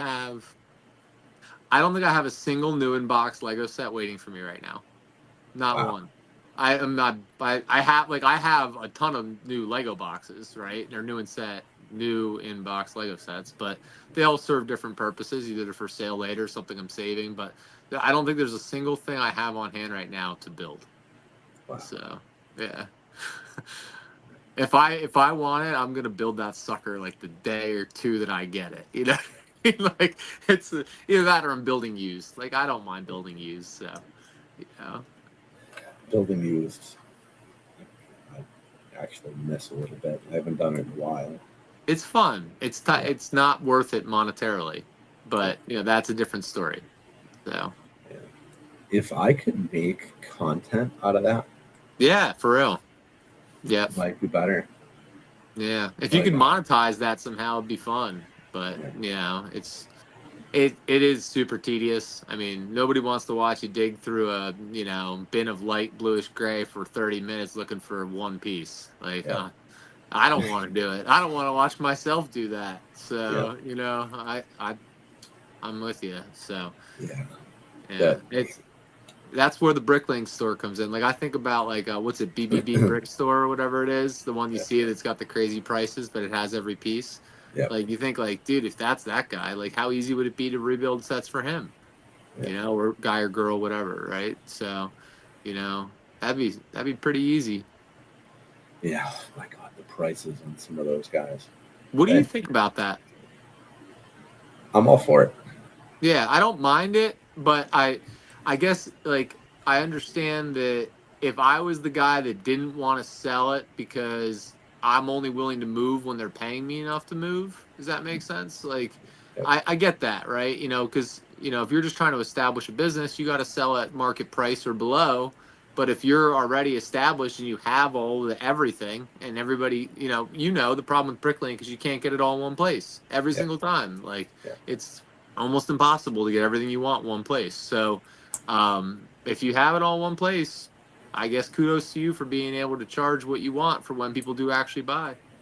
I mean, because you also need to think, okay, I never make a purchase unless I have like 200 or 300 things on my wanted list. Yeah, right. Because shipping purposes. Yeah. Mm-hmm. But again, you can't get it all from one person. No, you can't. So I never do select all on my wanted list. I pick out the things that I actually need at the moment. And then you just cross-reference and you hope to get lucky. Yeah. Because it's like, these are the things I need for a current project, whatever that may be. And then, you know, as you go and you're stocking, like, oh, this drawer is almost empty. These sell fast. I'll just restock some of these if I get the right price. Right. And it helps you when you're building your cart, and you know shipping is $6, right? Yeah. You want to bring your total cost per piece down, so you're going to buy more to do that. Right. So the whole thing, it's way too much math than it needs to be. That's true. So too much math. So if you go to one of these massive stores that are charging 300% of the 6-month average, right? Like that's painful. But you only need to pay shipping once, which is way better than paying shipping 5 times. Yeah, I mean, it definitely depends. So, you know, when you see those figs, like, I'm trying to get all the hobbits, you know, all the dwarves. And, like, when I see a dwarf for, like, $150, I'm like, come on, bro. You know, it's, you know, I get it. So, Chris from the Great Brick Lab. Okay. He's an amazing human being. He's a very good guy. He's going to be number 3. Yeah. You're not familiar with him? No. So I'm not familiar with many people, so I'm happy to learn. Chris he's probably the most knowledgeable Bricklink seller that has ever touched YouTube. Okay. And I just lost a piece on the floor. That won't drive you nuts. Yeah, I got it. He was a guest on the show, and that show was just about a year ago, and it still gets watch time every day. Wow. That's how knowledgeable he is. Yeah. He's unbelievable. Right. And he does a monthly show behind a paywall on the Brick Separators channel. It's Ralph's Bricks. It's over there. And he for a long time was at 300% the 6-month average. And that's what he sat his prices at. Yeah. Wow. And he's like, listen, I forget what he had, 2 or 3 million parts in his inventory. I was gonna say, yeah, you have to have a lot of parts. Yeah. Yeah, and he's 2 or 3 full timers and a part timer or two plus himself, and I forget what he's in, 10,000 square foot warehouse or something crazy like that. Mm-hmm. It's a lot of overhead, and to maintain that many parts, Wait, who is this? This was Great Brick Lab. okay. Yeah. Okay. And like to maintain whatever it was, 2 or 3 million parts, you have to move a lot of material in and out, right? Oh, absolutely. Yeah. So he would control the flow of sales By price. by price. And so like if they have it's basically listing time. So say Monday through Wednesday they're listing. Well, if they're doing heavy listing, they can't afford to be spending all that time shipping. Right. Totally got it. Yeah. So when it's time to list, you're at 300%. When it's time to do some shipping and packing or whatever, you dial it back to 200 or whatever his specific number. So the is. controls are actually universal on there. I've never noticed that, but Yeah. yeah. So you can literally tweak it across your entire inventory. Yep. Interesting. Didn't know that. Mm-hmm. Yeah. I mean, it's a bit of a pain in the ass, but yeah, it's once you get used to it, it's pretty easy to just kind of shuffle things around. Interesting. If you use Bricker, which is the software the bigger guys are using now, it's expensive, but they do all that stuff kind of algorithm based now, so you can tell it days of the week how you want your pricing or how you want each category priced. Like the top 10 best sellers, I want to sell at 6-month average. Whoa. Things that haven't sold in 2 years, I want to sell at 10% below 6-month average so we can get them out of the store. Right. Figs, I want 20%. You can do category specific. Yeah. They're wild. How much is expensive? It's $50 a month minimum, or 3% of your Bricklink sales, whichever is greater. Whichever is greater. Okay. Yeah. Oh, dang. That could get rough. Yeah, it could get real expensive. Yeah, sorry, that just clicked. Yeah. But there's also an integration there. So they will cover Bricklink, BrickOwl, your Shopify site, and eBay. And they will allow for cross promotion and for pulling, adding, and subtracting across the board there. Yeah, see, that's different. Yeah, multi-platform like that. I can see where the value is. Yeah. And everybody gets concierge service. So you talk to an actual person and you say, here's the algorithm tweaks I want here. Right. And they work with you to lay all this stuff out. So you're getting some bang for your buck. Yeah. Bricker? BRIQER, I think is how it's spelled. Okay. That's probably wrong, but there's definitely a Q. And they're in Europe somewhere. Okay. So trying to get in touch with them the first time is kind of annoying. Not too easy. Yeah, it's like trying to get in touch with Bamboo. Oh, finally there. I'm finally there. Bamboo, 3D printing world. Oh, okay. Yeah, different world. But yeah. Yeah, hey, I have to say, I can officially say this at this point. I am disappointed, but I'm impressed with the sorter that was recently released. Did you see the mechanical sorter with the iPad at all that identifies the pieces? The one that was at Brickworld? I think so. Yeah. I don't know if it was at Brickworld. I just saw a couple videos of it. It had an iPad. It was running at like 3 pieces a minute, ID or something like that. It had like funnels, like circular funnels, and then the Christmas tree. I don't know. I don't know if I saw that. So it didn't look like a Christmas tree to me. Probably a different one then. Okay. Yeah, the one I saw almost was like it had a big hopper at the top that was the incoming pieces, and then it had a series of circular containers that were rotating around to move, I guess, to like sort, like there wasn't a lot of pieces in the containers. And then that whole system was just all to get it to one piece at a certain speed. You get what I was like, just to separate the pieces at one piece at a certain speed.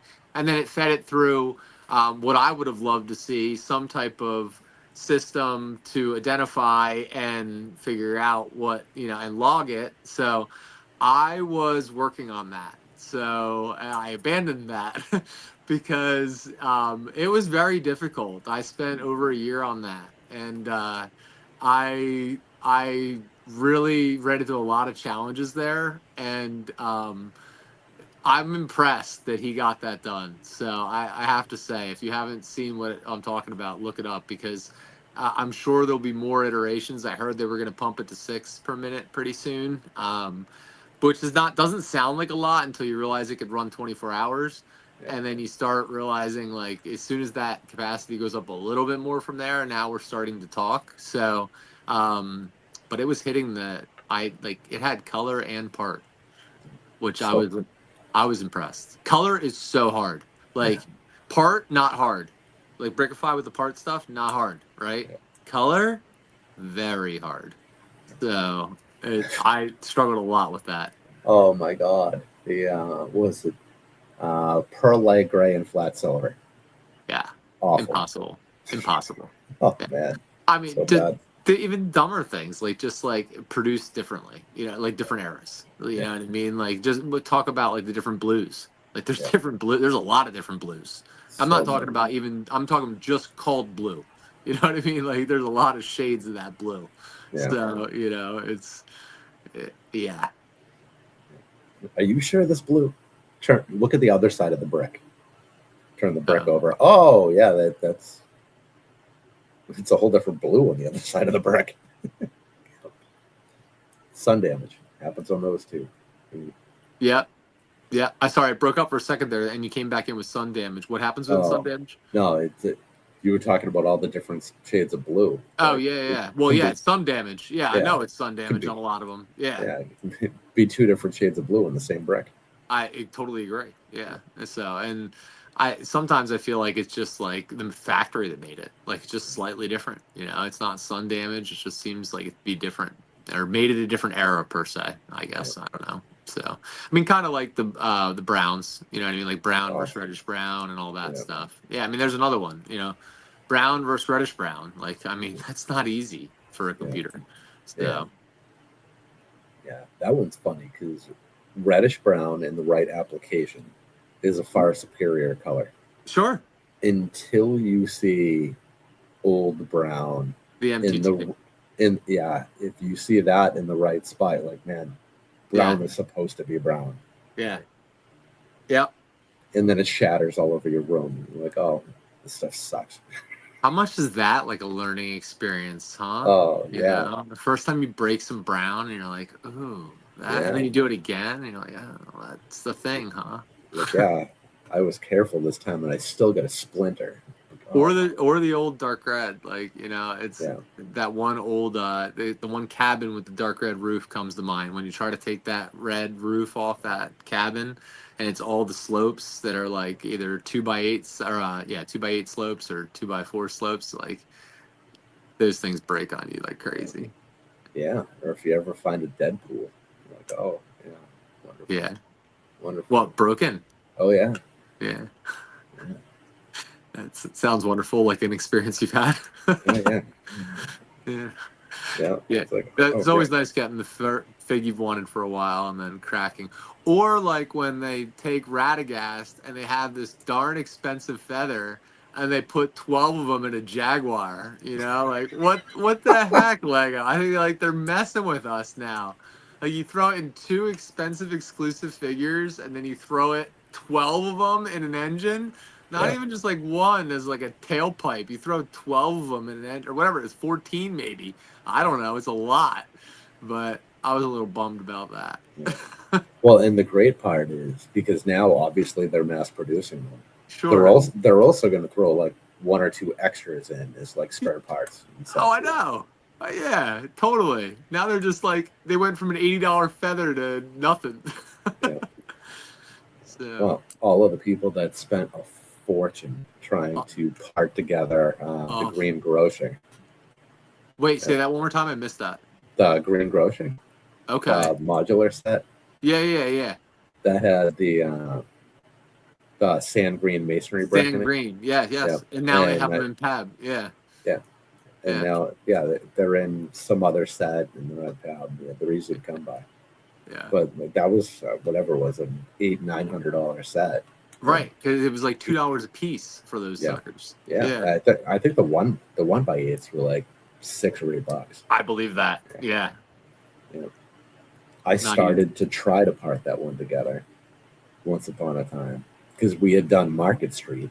Okay. We parted that together. It was the first modular I ever built. I had a blast with it. Yeah, they're so cool. Yeah, it was such a great build, and then I sold it for like $650 or something. Wow. I was you were so stoked happy. on that. Yeah, it's like a great build, and then right out the door, no problem. Yeah, love that. So I didn't do enough research, and we got some parts from the green grocer in the bulk lot, which I knew you could have. Yeah, I get it. Yeah, because we got a couple of the printed parts, and I forget what else. Just a couple minifigs, but the printed parts were only ever available in that set. Yeah, so you knew you had it. Yeah, so I knew I had a bunch anyway. Yeah, you knew you had a piece of it. Yeah. Yeah, none of the masonry bricks were in there at all. Right. And I think we were missing probably 40% of the sand green. It's a lot. Yeah. I had no idea what they cost though. So it's like, all right, I'm going to put the time and effort in putting this together. Yeah. Built out all the shopping carts and everything. The wanted list. And like, I couldn't even buy the manual. Nobody had the manual. Yeah. So my father-in-law printed the full manual in color. Like, put the effort in. Right? Yeah. And then I go, it's like, all right, I'm ready. We're gonna buy this, whatever. It's gonna be $100 or something. And it was like $450 in parts. Yeah. Like, I have more than half of the set here, and you still need another $450. It's like, all right, we're scrapping this idea. So it's whatever. That sucks. Right? The Italian dinosaur Yoshi felt like that at one point. Yeah. Yeah.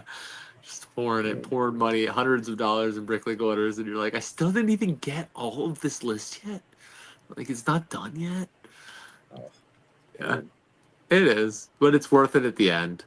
I got Town Hall in a bag right now that I got to do, so that is going to be one of the ones that I'll probably do shortly. The modular Town Hall. So. Yeah, modulars are fun. They're cool. I'd like to do another one at some point. I really want the firehouse. I think that one's cool.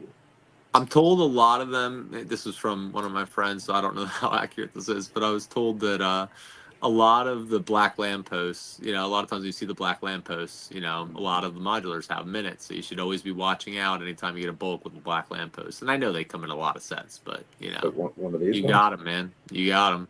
Those are the modulars, right? So, yeah. See what I mean? Somehow something gets mentioned. You have it on your desk. That's why I talked about it. I mean, it's the way it works. That just shows you what a shithole this desk is. It's a disaster. Dude, I probably showed you all the nice parts tonight. Trust me, we're good. So talking about just a trans neon pieces. Oh yeah. All right, we'll do one more tour. All right. You showing me mess, I'll show you mess. So I know where a mess is. Definitely. This for sure is some kind of mess under here when you start getting into all this stuff. Oh, look at that. Right? Look at all those panels. Right? Nice. And you start pulling out some of these, like all this random old, like stuff you just don't see every day. Dude, how cool is this tray, by the way? Wow. Right? I love that. Yeah. Isn't that cool? So, I don't know. So that's under my desk is a mess. Oh, I meant to do this earlier for you. So another thing that's helpful for me is you said fishing lures or fishing box Yeah, lure yeah, stuff. tackle box. Tackle box. That's what I meant.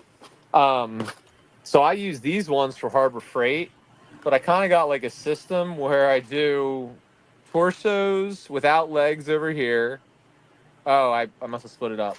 So torsos without legs, legs, helmets, torsos with legs and head, but not full accessories. And they kind of like rotate through. Does that make sense? Yep.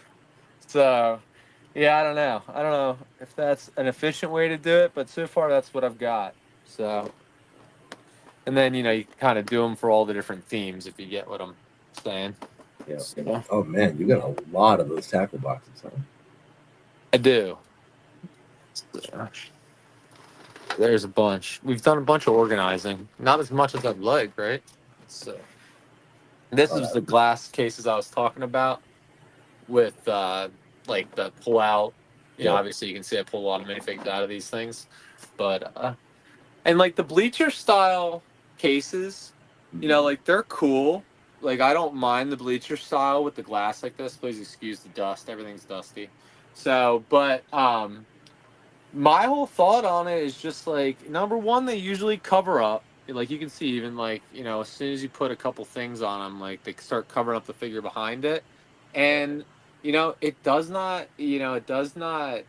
fit in a small space like me and you've been talking about. Like in it's so hard to fit that much desk space. You can only do one, and then if you do a second one, you try to throw it on top of it. Now you can't see into the one below it because it's the light's all blocked, and you're shadowing the one below it. And it's like you can't even use the airspace, and it's taking up a massive amount of shelf space. So that was always my thoughts on those. Yep. Yeah, the footprint is just so big. Mm-hmm. Yeah, I need to figure out something to do with sig figs. I've been collecting sig figs over the Why last don't I know what that year. is? What's a sig fig? Signature minifig. So like the ones you customize to kind of look like yourself. Ah, okay, yeah. So when you go to convention, you trade them with people or whatever. Yeah. Like a keepsake of your friends, whatever people you meet. Okay. I think they're awesome, and because they're because they're priceless and they're worthless, right? Yeah. So like Yeah, unique and yeah, generic at the because same time. yeah, they mean so much because they're gifted to you by the person who took the time and effort to try to make Assemble it. Yeah, which to me that means more than any like value of a minifigure, whatever Dollar amount. Mm-hmm. Yeah, like I'd rather be gifted something like that from a friend than like have a Cloud City sitting in the house. Yeah. Cloud City, I don't give a shit. I'm going to sell it. Yeah. But if for one of the friends, that's something I want to display, and it's hard because like you could display a minifigure in like a case like you just showed, or you can display it in like its set. But when you kind of just want like a bunch of your friends like displayed as a group of friends, how do you do that? Like a regular case doesn't seem fitting. We put this in a little case in some way. Rotate it. The little one. 37 spots. It's not too big. Yeah. It's I don't think I have a base down here for this one right now, but once again, same thing. It spins, pretty well. Oh, maybe this is the wrong base. This is the right base. Same thing. They're gonna spin well. I think I imagine myself using these in little collections. Like I think I'm gonna use, kind of just stuck around different places. I know this seems a little silly, but I might even hang some on the wall. So and figure out a way.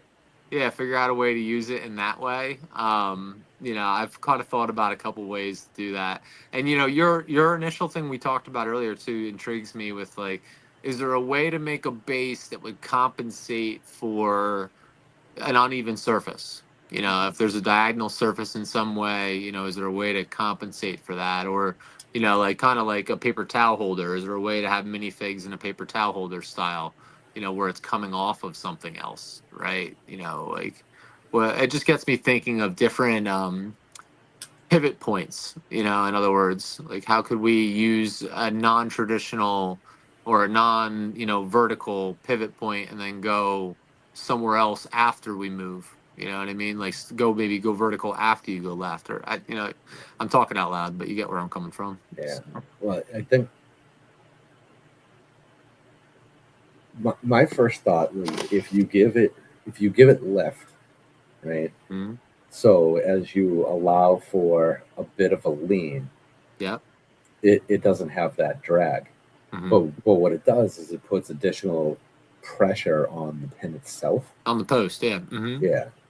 And I would imagine over time that's either going to break or wear from It's having, definitely gonna wear. 100% it's gonna wear. Hmm. you know, With that material, it's definitely gonna wear. Break probably not so much. You know, the only possibility of break on those posts is at the connection point to where they hit flush. So like if you want to break them, I've done it. You know, I've actually obviously broke them on purpose. So you know, you can at this connection point here, but if for anybody that's familiar with printing, if you're printing these with 4 or 5 walls, you ain't breaking it. Like it's solid, right? It's a piece of it. But and that's part of like the reason that's always going to be a weak point too is the way 3D printing works is you're layering, right? So if you're vertically layering, it's going to be strong to try to break it this way or that way. But if you're horizontally layering like this, building up, the weak point is always going to be this way because it's you're breaking at a layer in between two layers, right? So, um, but I do think that you can build something that would allow for that movement and not touch the base, if you get what I'm saying. So like because your problem isn't really that you have the movement, it's that the base touches, you know, and that's going to be the yeah, friction, yeah, right? Yeah. yeah. So is it possible to either extend the gap up or just allow for some movement that doesn't touch the base? So the thought. So I'll kick it around. I built the disc, and once again, I'm going to keep saying this, but I don't have everything down here. But I built the disc that has these pucks. Like the base has these pucks every once in a while, where it's not a continuous contact ring, and it's just got like little circular contact rings, um, and it actually makes a lot more noise than I would like. So that's one of the reasons you never saw it. And there is probably some value in that in the right circumstances. Maybe smaller pucks is what I should have done. So maybe just like here and there, because once again, you don't have to hit everywhere. So I wonder if like if it was leaning in between two pucks, you get what I'm saying? Where with this, so like in other words, if you're not making contact at the very tip and you had a gap in between two pucks and like maybe you just touched at the edges on them, would it still rotate without, you know, and still be floating in air because the edge is just riding on the two pucks on either side of the edge of the disc, in other words. So it's hard to like in my head it is coming out like an object, but to try to describe it is No, probably difficult. I So think I get what you're saying. yeah. So, but if you had two, they would be on the same axis. It'd Think be of it like pucks in a circle, like duck, duck, goose. okay.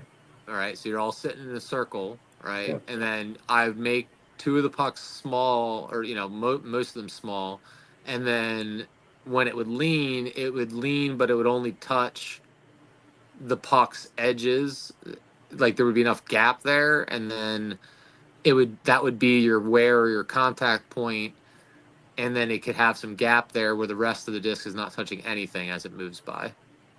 So like the goal always is just like how little can you touch, okay. right? So you would Yeah. just be minimizing your contact. I would be trying to be. Okay. I'd be trying like that would be the like I'm just thinking off the top of my head. Like that, Yeah. I would first start iterating and thinking about contact point and like how could I reduce contact point. And you know, the less I can touch, the better, right? So, um, there's another way though. I mean, I thought of another little way too a second ago that I maybe a spring. You know, there's a couple little things I was thinking about. So, you know, just something to Yeah. make tension on it to prevent it from doing that. You know, you could have a spring style system built into there where there wouldn't be the ability to fully compress down to the base. You know, you'd have something that stops it. Sorry, just random stupid thought. No, okay. It was a big Futurama fan, Okay. and it, I forget who it was. Let's just assume it was Fry. Asked Bender why he doesn't ever stumble when he's drunk because he drinks Okay. all the time. Uh-huh. I'm gyroscopically balanced. And it's what made me think with these. Maybe. Well, you know, Like, we really that's get out there, we'll put one of yeah, those in. that's Yeah. it's advanced tech in such a simple machine. Yeah. Well, now we're talking about that there's not a single minifigure worth the gyro on the stand. Yeah, I think the big thing is you just tell the people that are purchasing from you, don't put them on a big slope, put Yeah. them on a flat surface. Yeah. And yeah, Kind of goes without saying. I mean, you work with what you got, right? I totally agree with you. Yeah. More than most people would. Yeah. So, yeah. I mean, ultimately, you know, I think that they all work to the extent that they should under normal circumstances, but they're Yeah. not going to be perfect, right? You know, there's always going to be limitations to everything. So, you know, and that's why, like, you know, asked earlier about going to a manufacturer, you know, all that. Like, yeah, it's interesting to me, but um, it's kind of fun to make it cheap. You know what I'm saying? Like, and you know, I'll be totally transparent. Like, there ain't a lot of money in it. So, like I'm building them and selling them. When you hear me say I'm spending 2 rolls of filament on a 726, and you know I'm 30, 40 hours print time deep, like that's not that cheap of a production. Not after Yeah. you pay Etsy fees and after you pay, you know, ship. Like I do free shipping. Like, yeah, like if someone orders from California, you know, not that great. Yeah. But Shipping is terrible. yeah, I'm happy to do it. And dude, it's so cool to just see people get the stuff that was in your head. I Yeah. mean, such a cool day and age where you can bring what was in your head, you know, into your house. And, you know, 3D printers, I'm very appreciative of that for that reason, because it just changed the way I think about things for that reason, you know, because before you'd have to do what? You'd have to contact a manufacturer. You'd have to prototype. They'd have to build the items for you. You'd have to wait till whatever time in their production line they had time for you, right? And you'd probably have to come to them with enough, you know, a big enough bulk item to do it. And now I sit and I create, you know, something, and I spend a couple days on it and I have a prototype. You know what I mean? And like now, and then that prototype has something wrong with it, and then I go back to it and I reiterate and reiterate and reiterate, and by the time I, you know, figure it out, I feel like it's done. So Have you? How do I ask the question? just bluntly, No, I'm trying to word it so it makes some kind of sense. got it. Have you ever made something simple? Like, Mm-hmm. what do I have? I don't know. Say you want to make like this little tipper truck part, right? Yep. Have you ever made one and figured out exactly how much it cost? Yeah. Like all factors in, it's 3 cents, it's $3, whatever. Like the manufacturer to make it or me? For you. Yeah, I know that. Mm-hmm. Yeah, you've actually dialed that in. Yeah. 'Cause I've been amazed by how many people I've asked that to. And like, I don't know. I mean, it's a couple bucks, maybe a little less, or like real general ballparks. And Yeah. as soon No, as you I know hear it. them I know it start, to the dollar. yeah, okay, Yeah, yeah, I know my electricity cost is $1 for every 30 hours that I run printers. I know what my PLA costs. I have a formula that I run that gives me pricing that you know, I can say I want to make this amount of dollars per printer hour to compensate for costs, you know, and then you do the formula of the amount of printer hours plus the filament plus the cost of the item, or using the cost of the item as part of the variable, and you can basically figure out your dollar per printer hour. So, and I don't know what I'm doing, and I will tell you that often it's $1 an hour, and you're like, well, that's not very good, it's 90 cents an hour or 80 cents an hour, right? But if it runs for 24 hours, it's not too bad if it's one printer, right? So, and people are buying it. But the goal is, are people buying it, right? So, I mean, we've been fortunate to have a bunch of people, support us so far, and I don't know if there's a lot more interest out there. I assume there is. I don't really know, but because I don't think I'm some whiz bang at this stuff in marketing. So, I think that there's probably a little more marketing to go. I would imagine. So, probably could do a little better on that, as you've mentioned a couple times here. There's always a little more to do. So, uh, I do think that. Um, it's very important to know your numbers. Going back to the original topic, I think that if you don't, you're just kind of floundering. So, Yeah. I believe, I'm sure you know your numbers in the Bricklink side of things. I'm sure you knew your numbers on a bunch of other things we've talked about. So, uh, you know, I know it down to like, if I'm driving to get filament 45 minutes away, like approximately what that value of my time for an hour and a half is, and like what is that going to cost me? The gas, sure, that's gas, whatever, but the time is what I'm concerned about, the value Yep. of lost time, right? So like I'm going to measure that as part of my cost. Like, you know what I'm saying? If I got to drive to get filament, that filament roll might be 14.99, but now it just cost me 20, Yeah. right? So unless I'm buying 150 of them, so then it's better. But Yeah. so but hopefully figuring that out soon too. So Yeah. I'm no longer driving to get filament. I've thankfully, I think today I finally had a phone call that ended that. So Good. yeah, Good. that's a good thing. So that's a whole nother thing. So it's a whole emerging market, like this whole filament thing. So Yeah. I'm probably saying that sounding stupid because I'm like behind, but for me, it's like it's not that easy, right? You can buy out your local stores, and then you're like, well, where do I get it now? So Yeah. Okay. So I don't know. At some point soon, I'm gonna have to. I'm gonna pick your brain about something very specific yeah. that I want done, because I'm at the point now where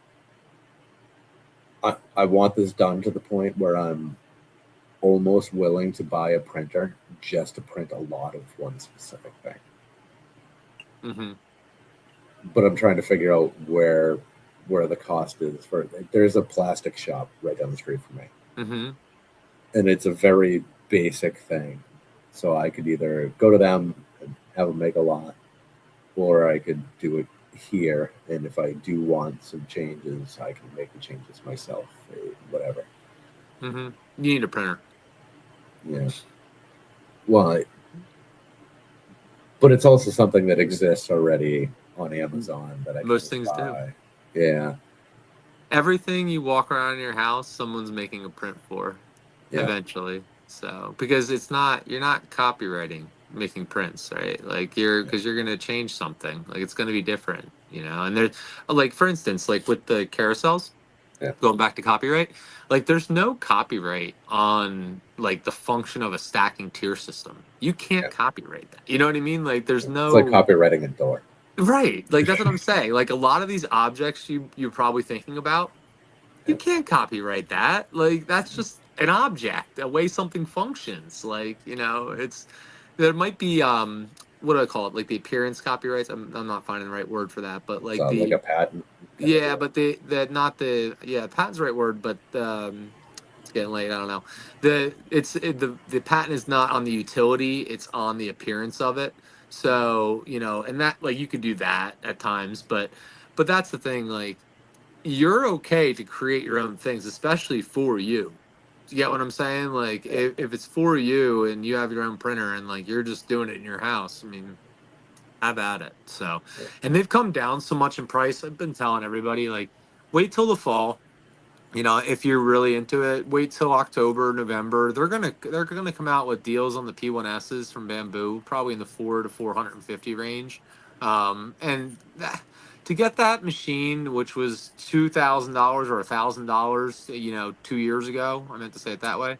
to get that machine for that price these days, for what it does, is a steal. You know, it's like TVs coming down in price. Oh, I'm helping this person out. We do minifigure stands, heads, things like that. Oh, Al Goff So is here. Hey, yeah. Al. So what I'm saying is like the barrier to entry has gotten so much lower than it was just in the last 2 years on the quality of the machine that you can get for the $300 to $500 range. You know, it really is nuts. Like it's my opinion on all this stuff is it's the Jetsons, and it's going to be built into your wall like your stove is very shortly here, because there's no faster way for me to get an item to you right now than for me to send a text message to you with a file that you print out in your own house. I could order an item on Amazon, but it's going to get to you tomorrow. But I could send a text to you with a 3-hour file and you could have it. How do you beat that? I never thought of it that way. That's right? crazy. Yeah, I'm sending texts back and forth with my friends, and like we're sharing files of objects that are in each other's houses. You know what I'm saying? Like it's wild. And like that's where I come off saying I think it's going to be an appliance item.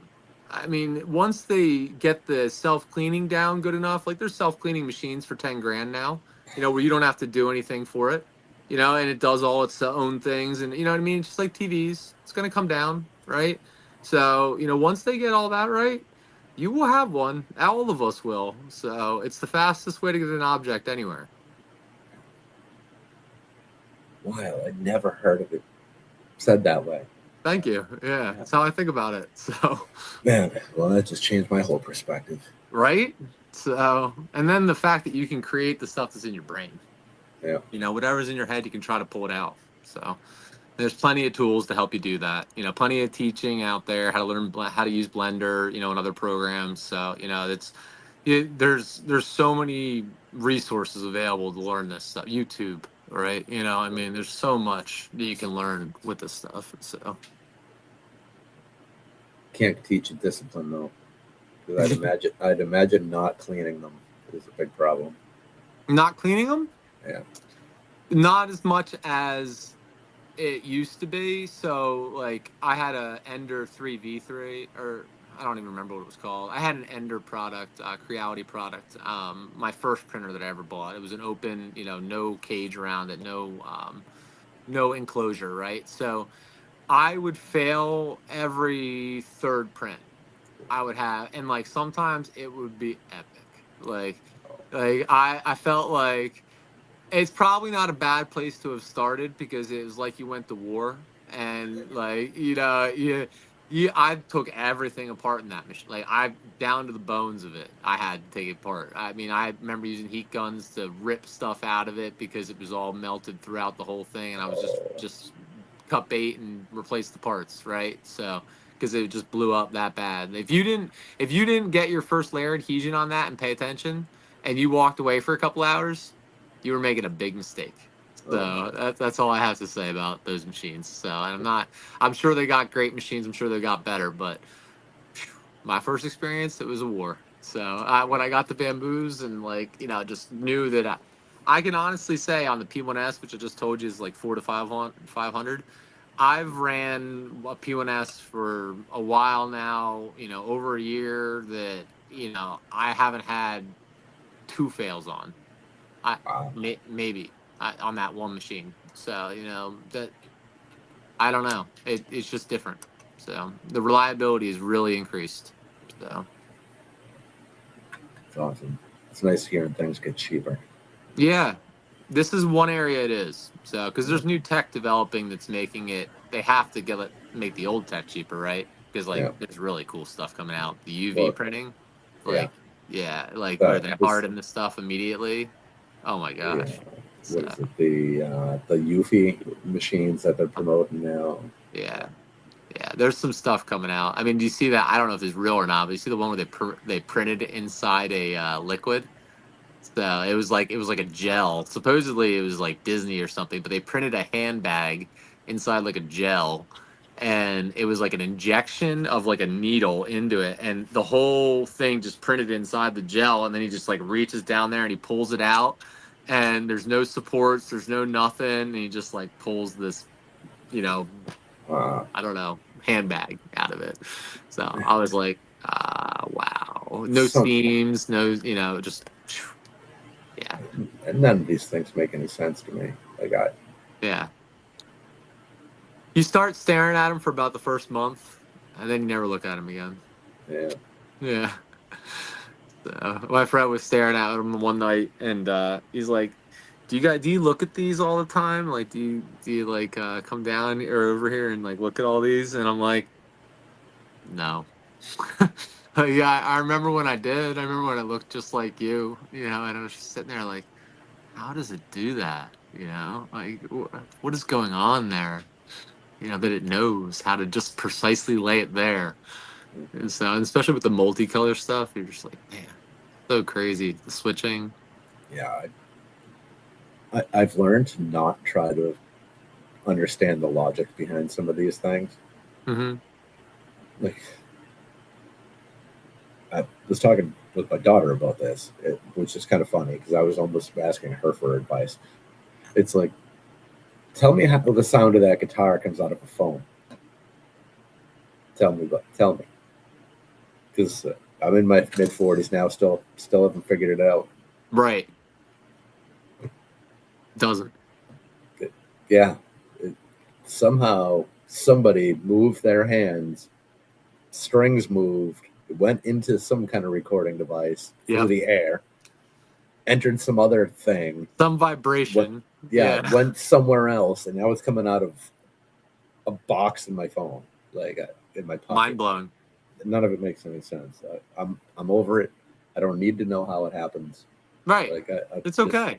I'm too old to even give a shit to figure it out. Like it's like going to a restaurant. Yeah. You don't want to know how that meal was cooked. Yeah, I don't want to meet the cow. Yeah. No, you don't. You don't need to know.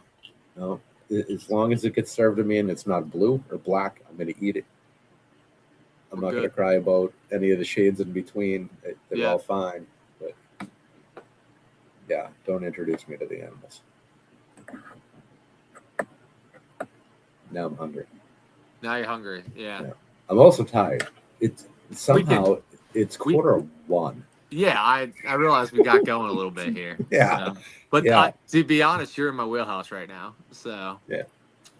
Well, I appreciate you hanging out for this long so much. This has been fantastic. I've had a blast tonight. Yeah, man. Me too. So it's been fun. Yeah, I'm happy to do it. You want to do it again? We can talk again. So yeah, absolutely. What happens? No, I appreciate you sharing all the information. I definitely will remember a couple of these things. I got a couple on my screen here already. So right on. Do my best. So yeah, it's if you forget any, I'm always around. That advice you gave me on the bags is gonna come into so handy. Like that is gonna come in handy for me for sure. So because I always want to know what those are from. I hate breaking them open without knowing what they're from. So yeah, I'll try to find the exact breakdown there, but Sam in one of his videos does a pretty thorough explanation of how to actually enter in all those things to figure out the bags.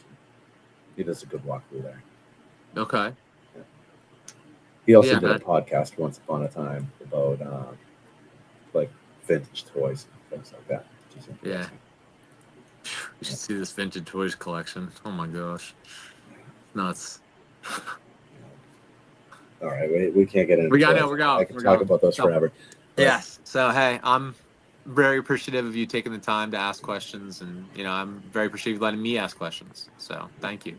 Well, it was a blast. Thank you again.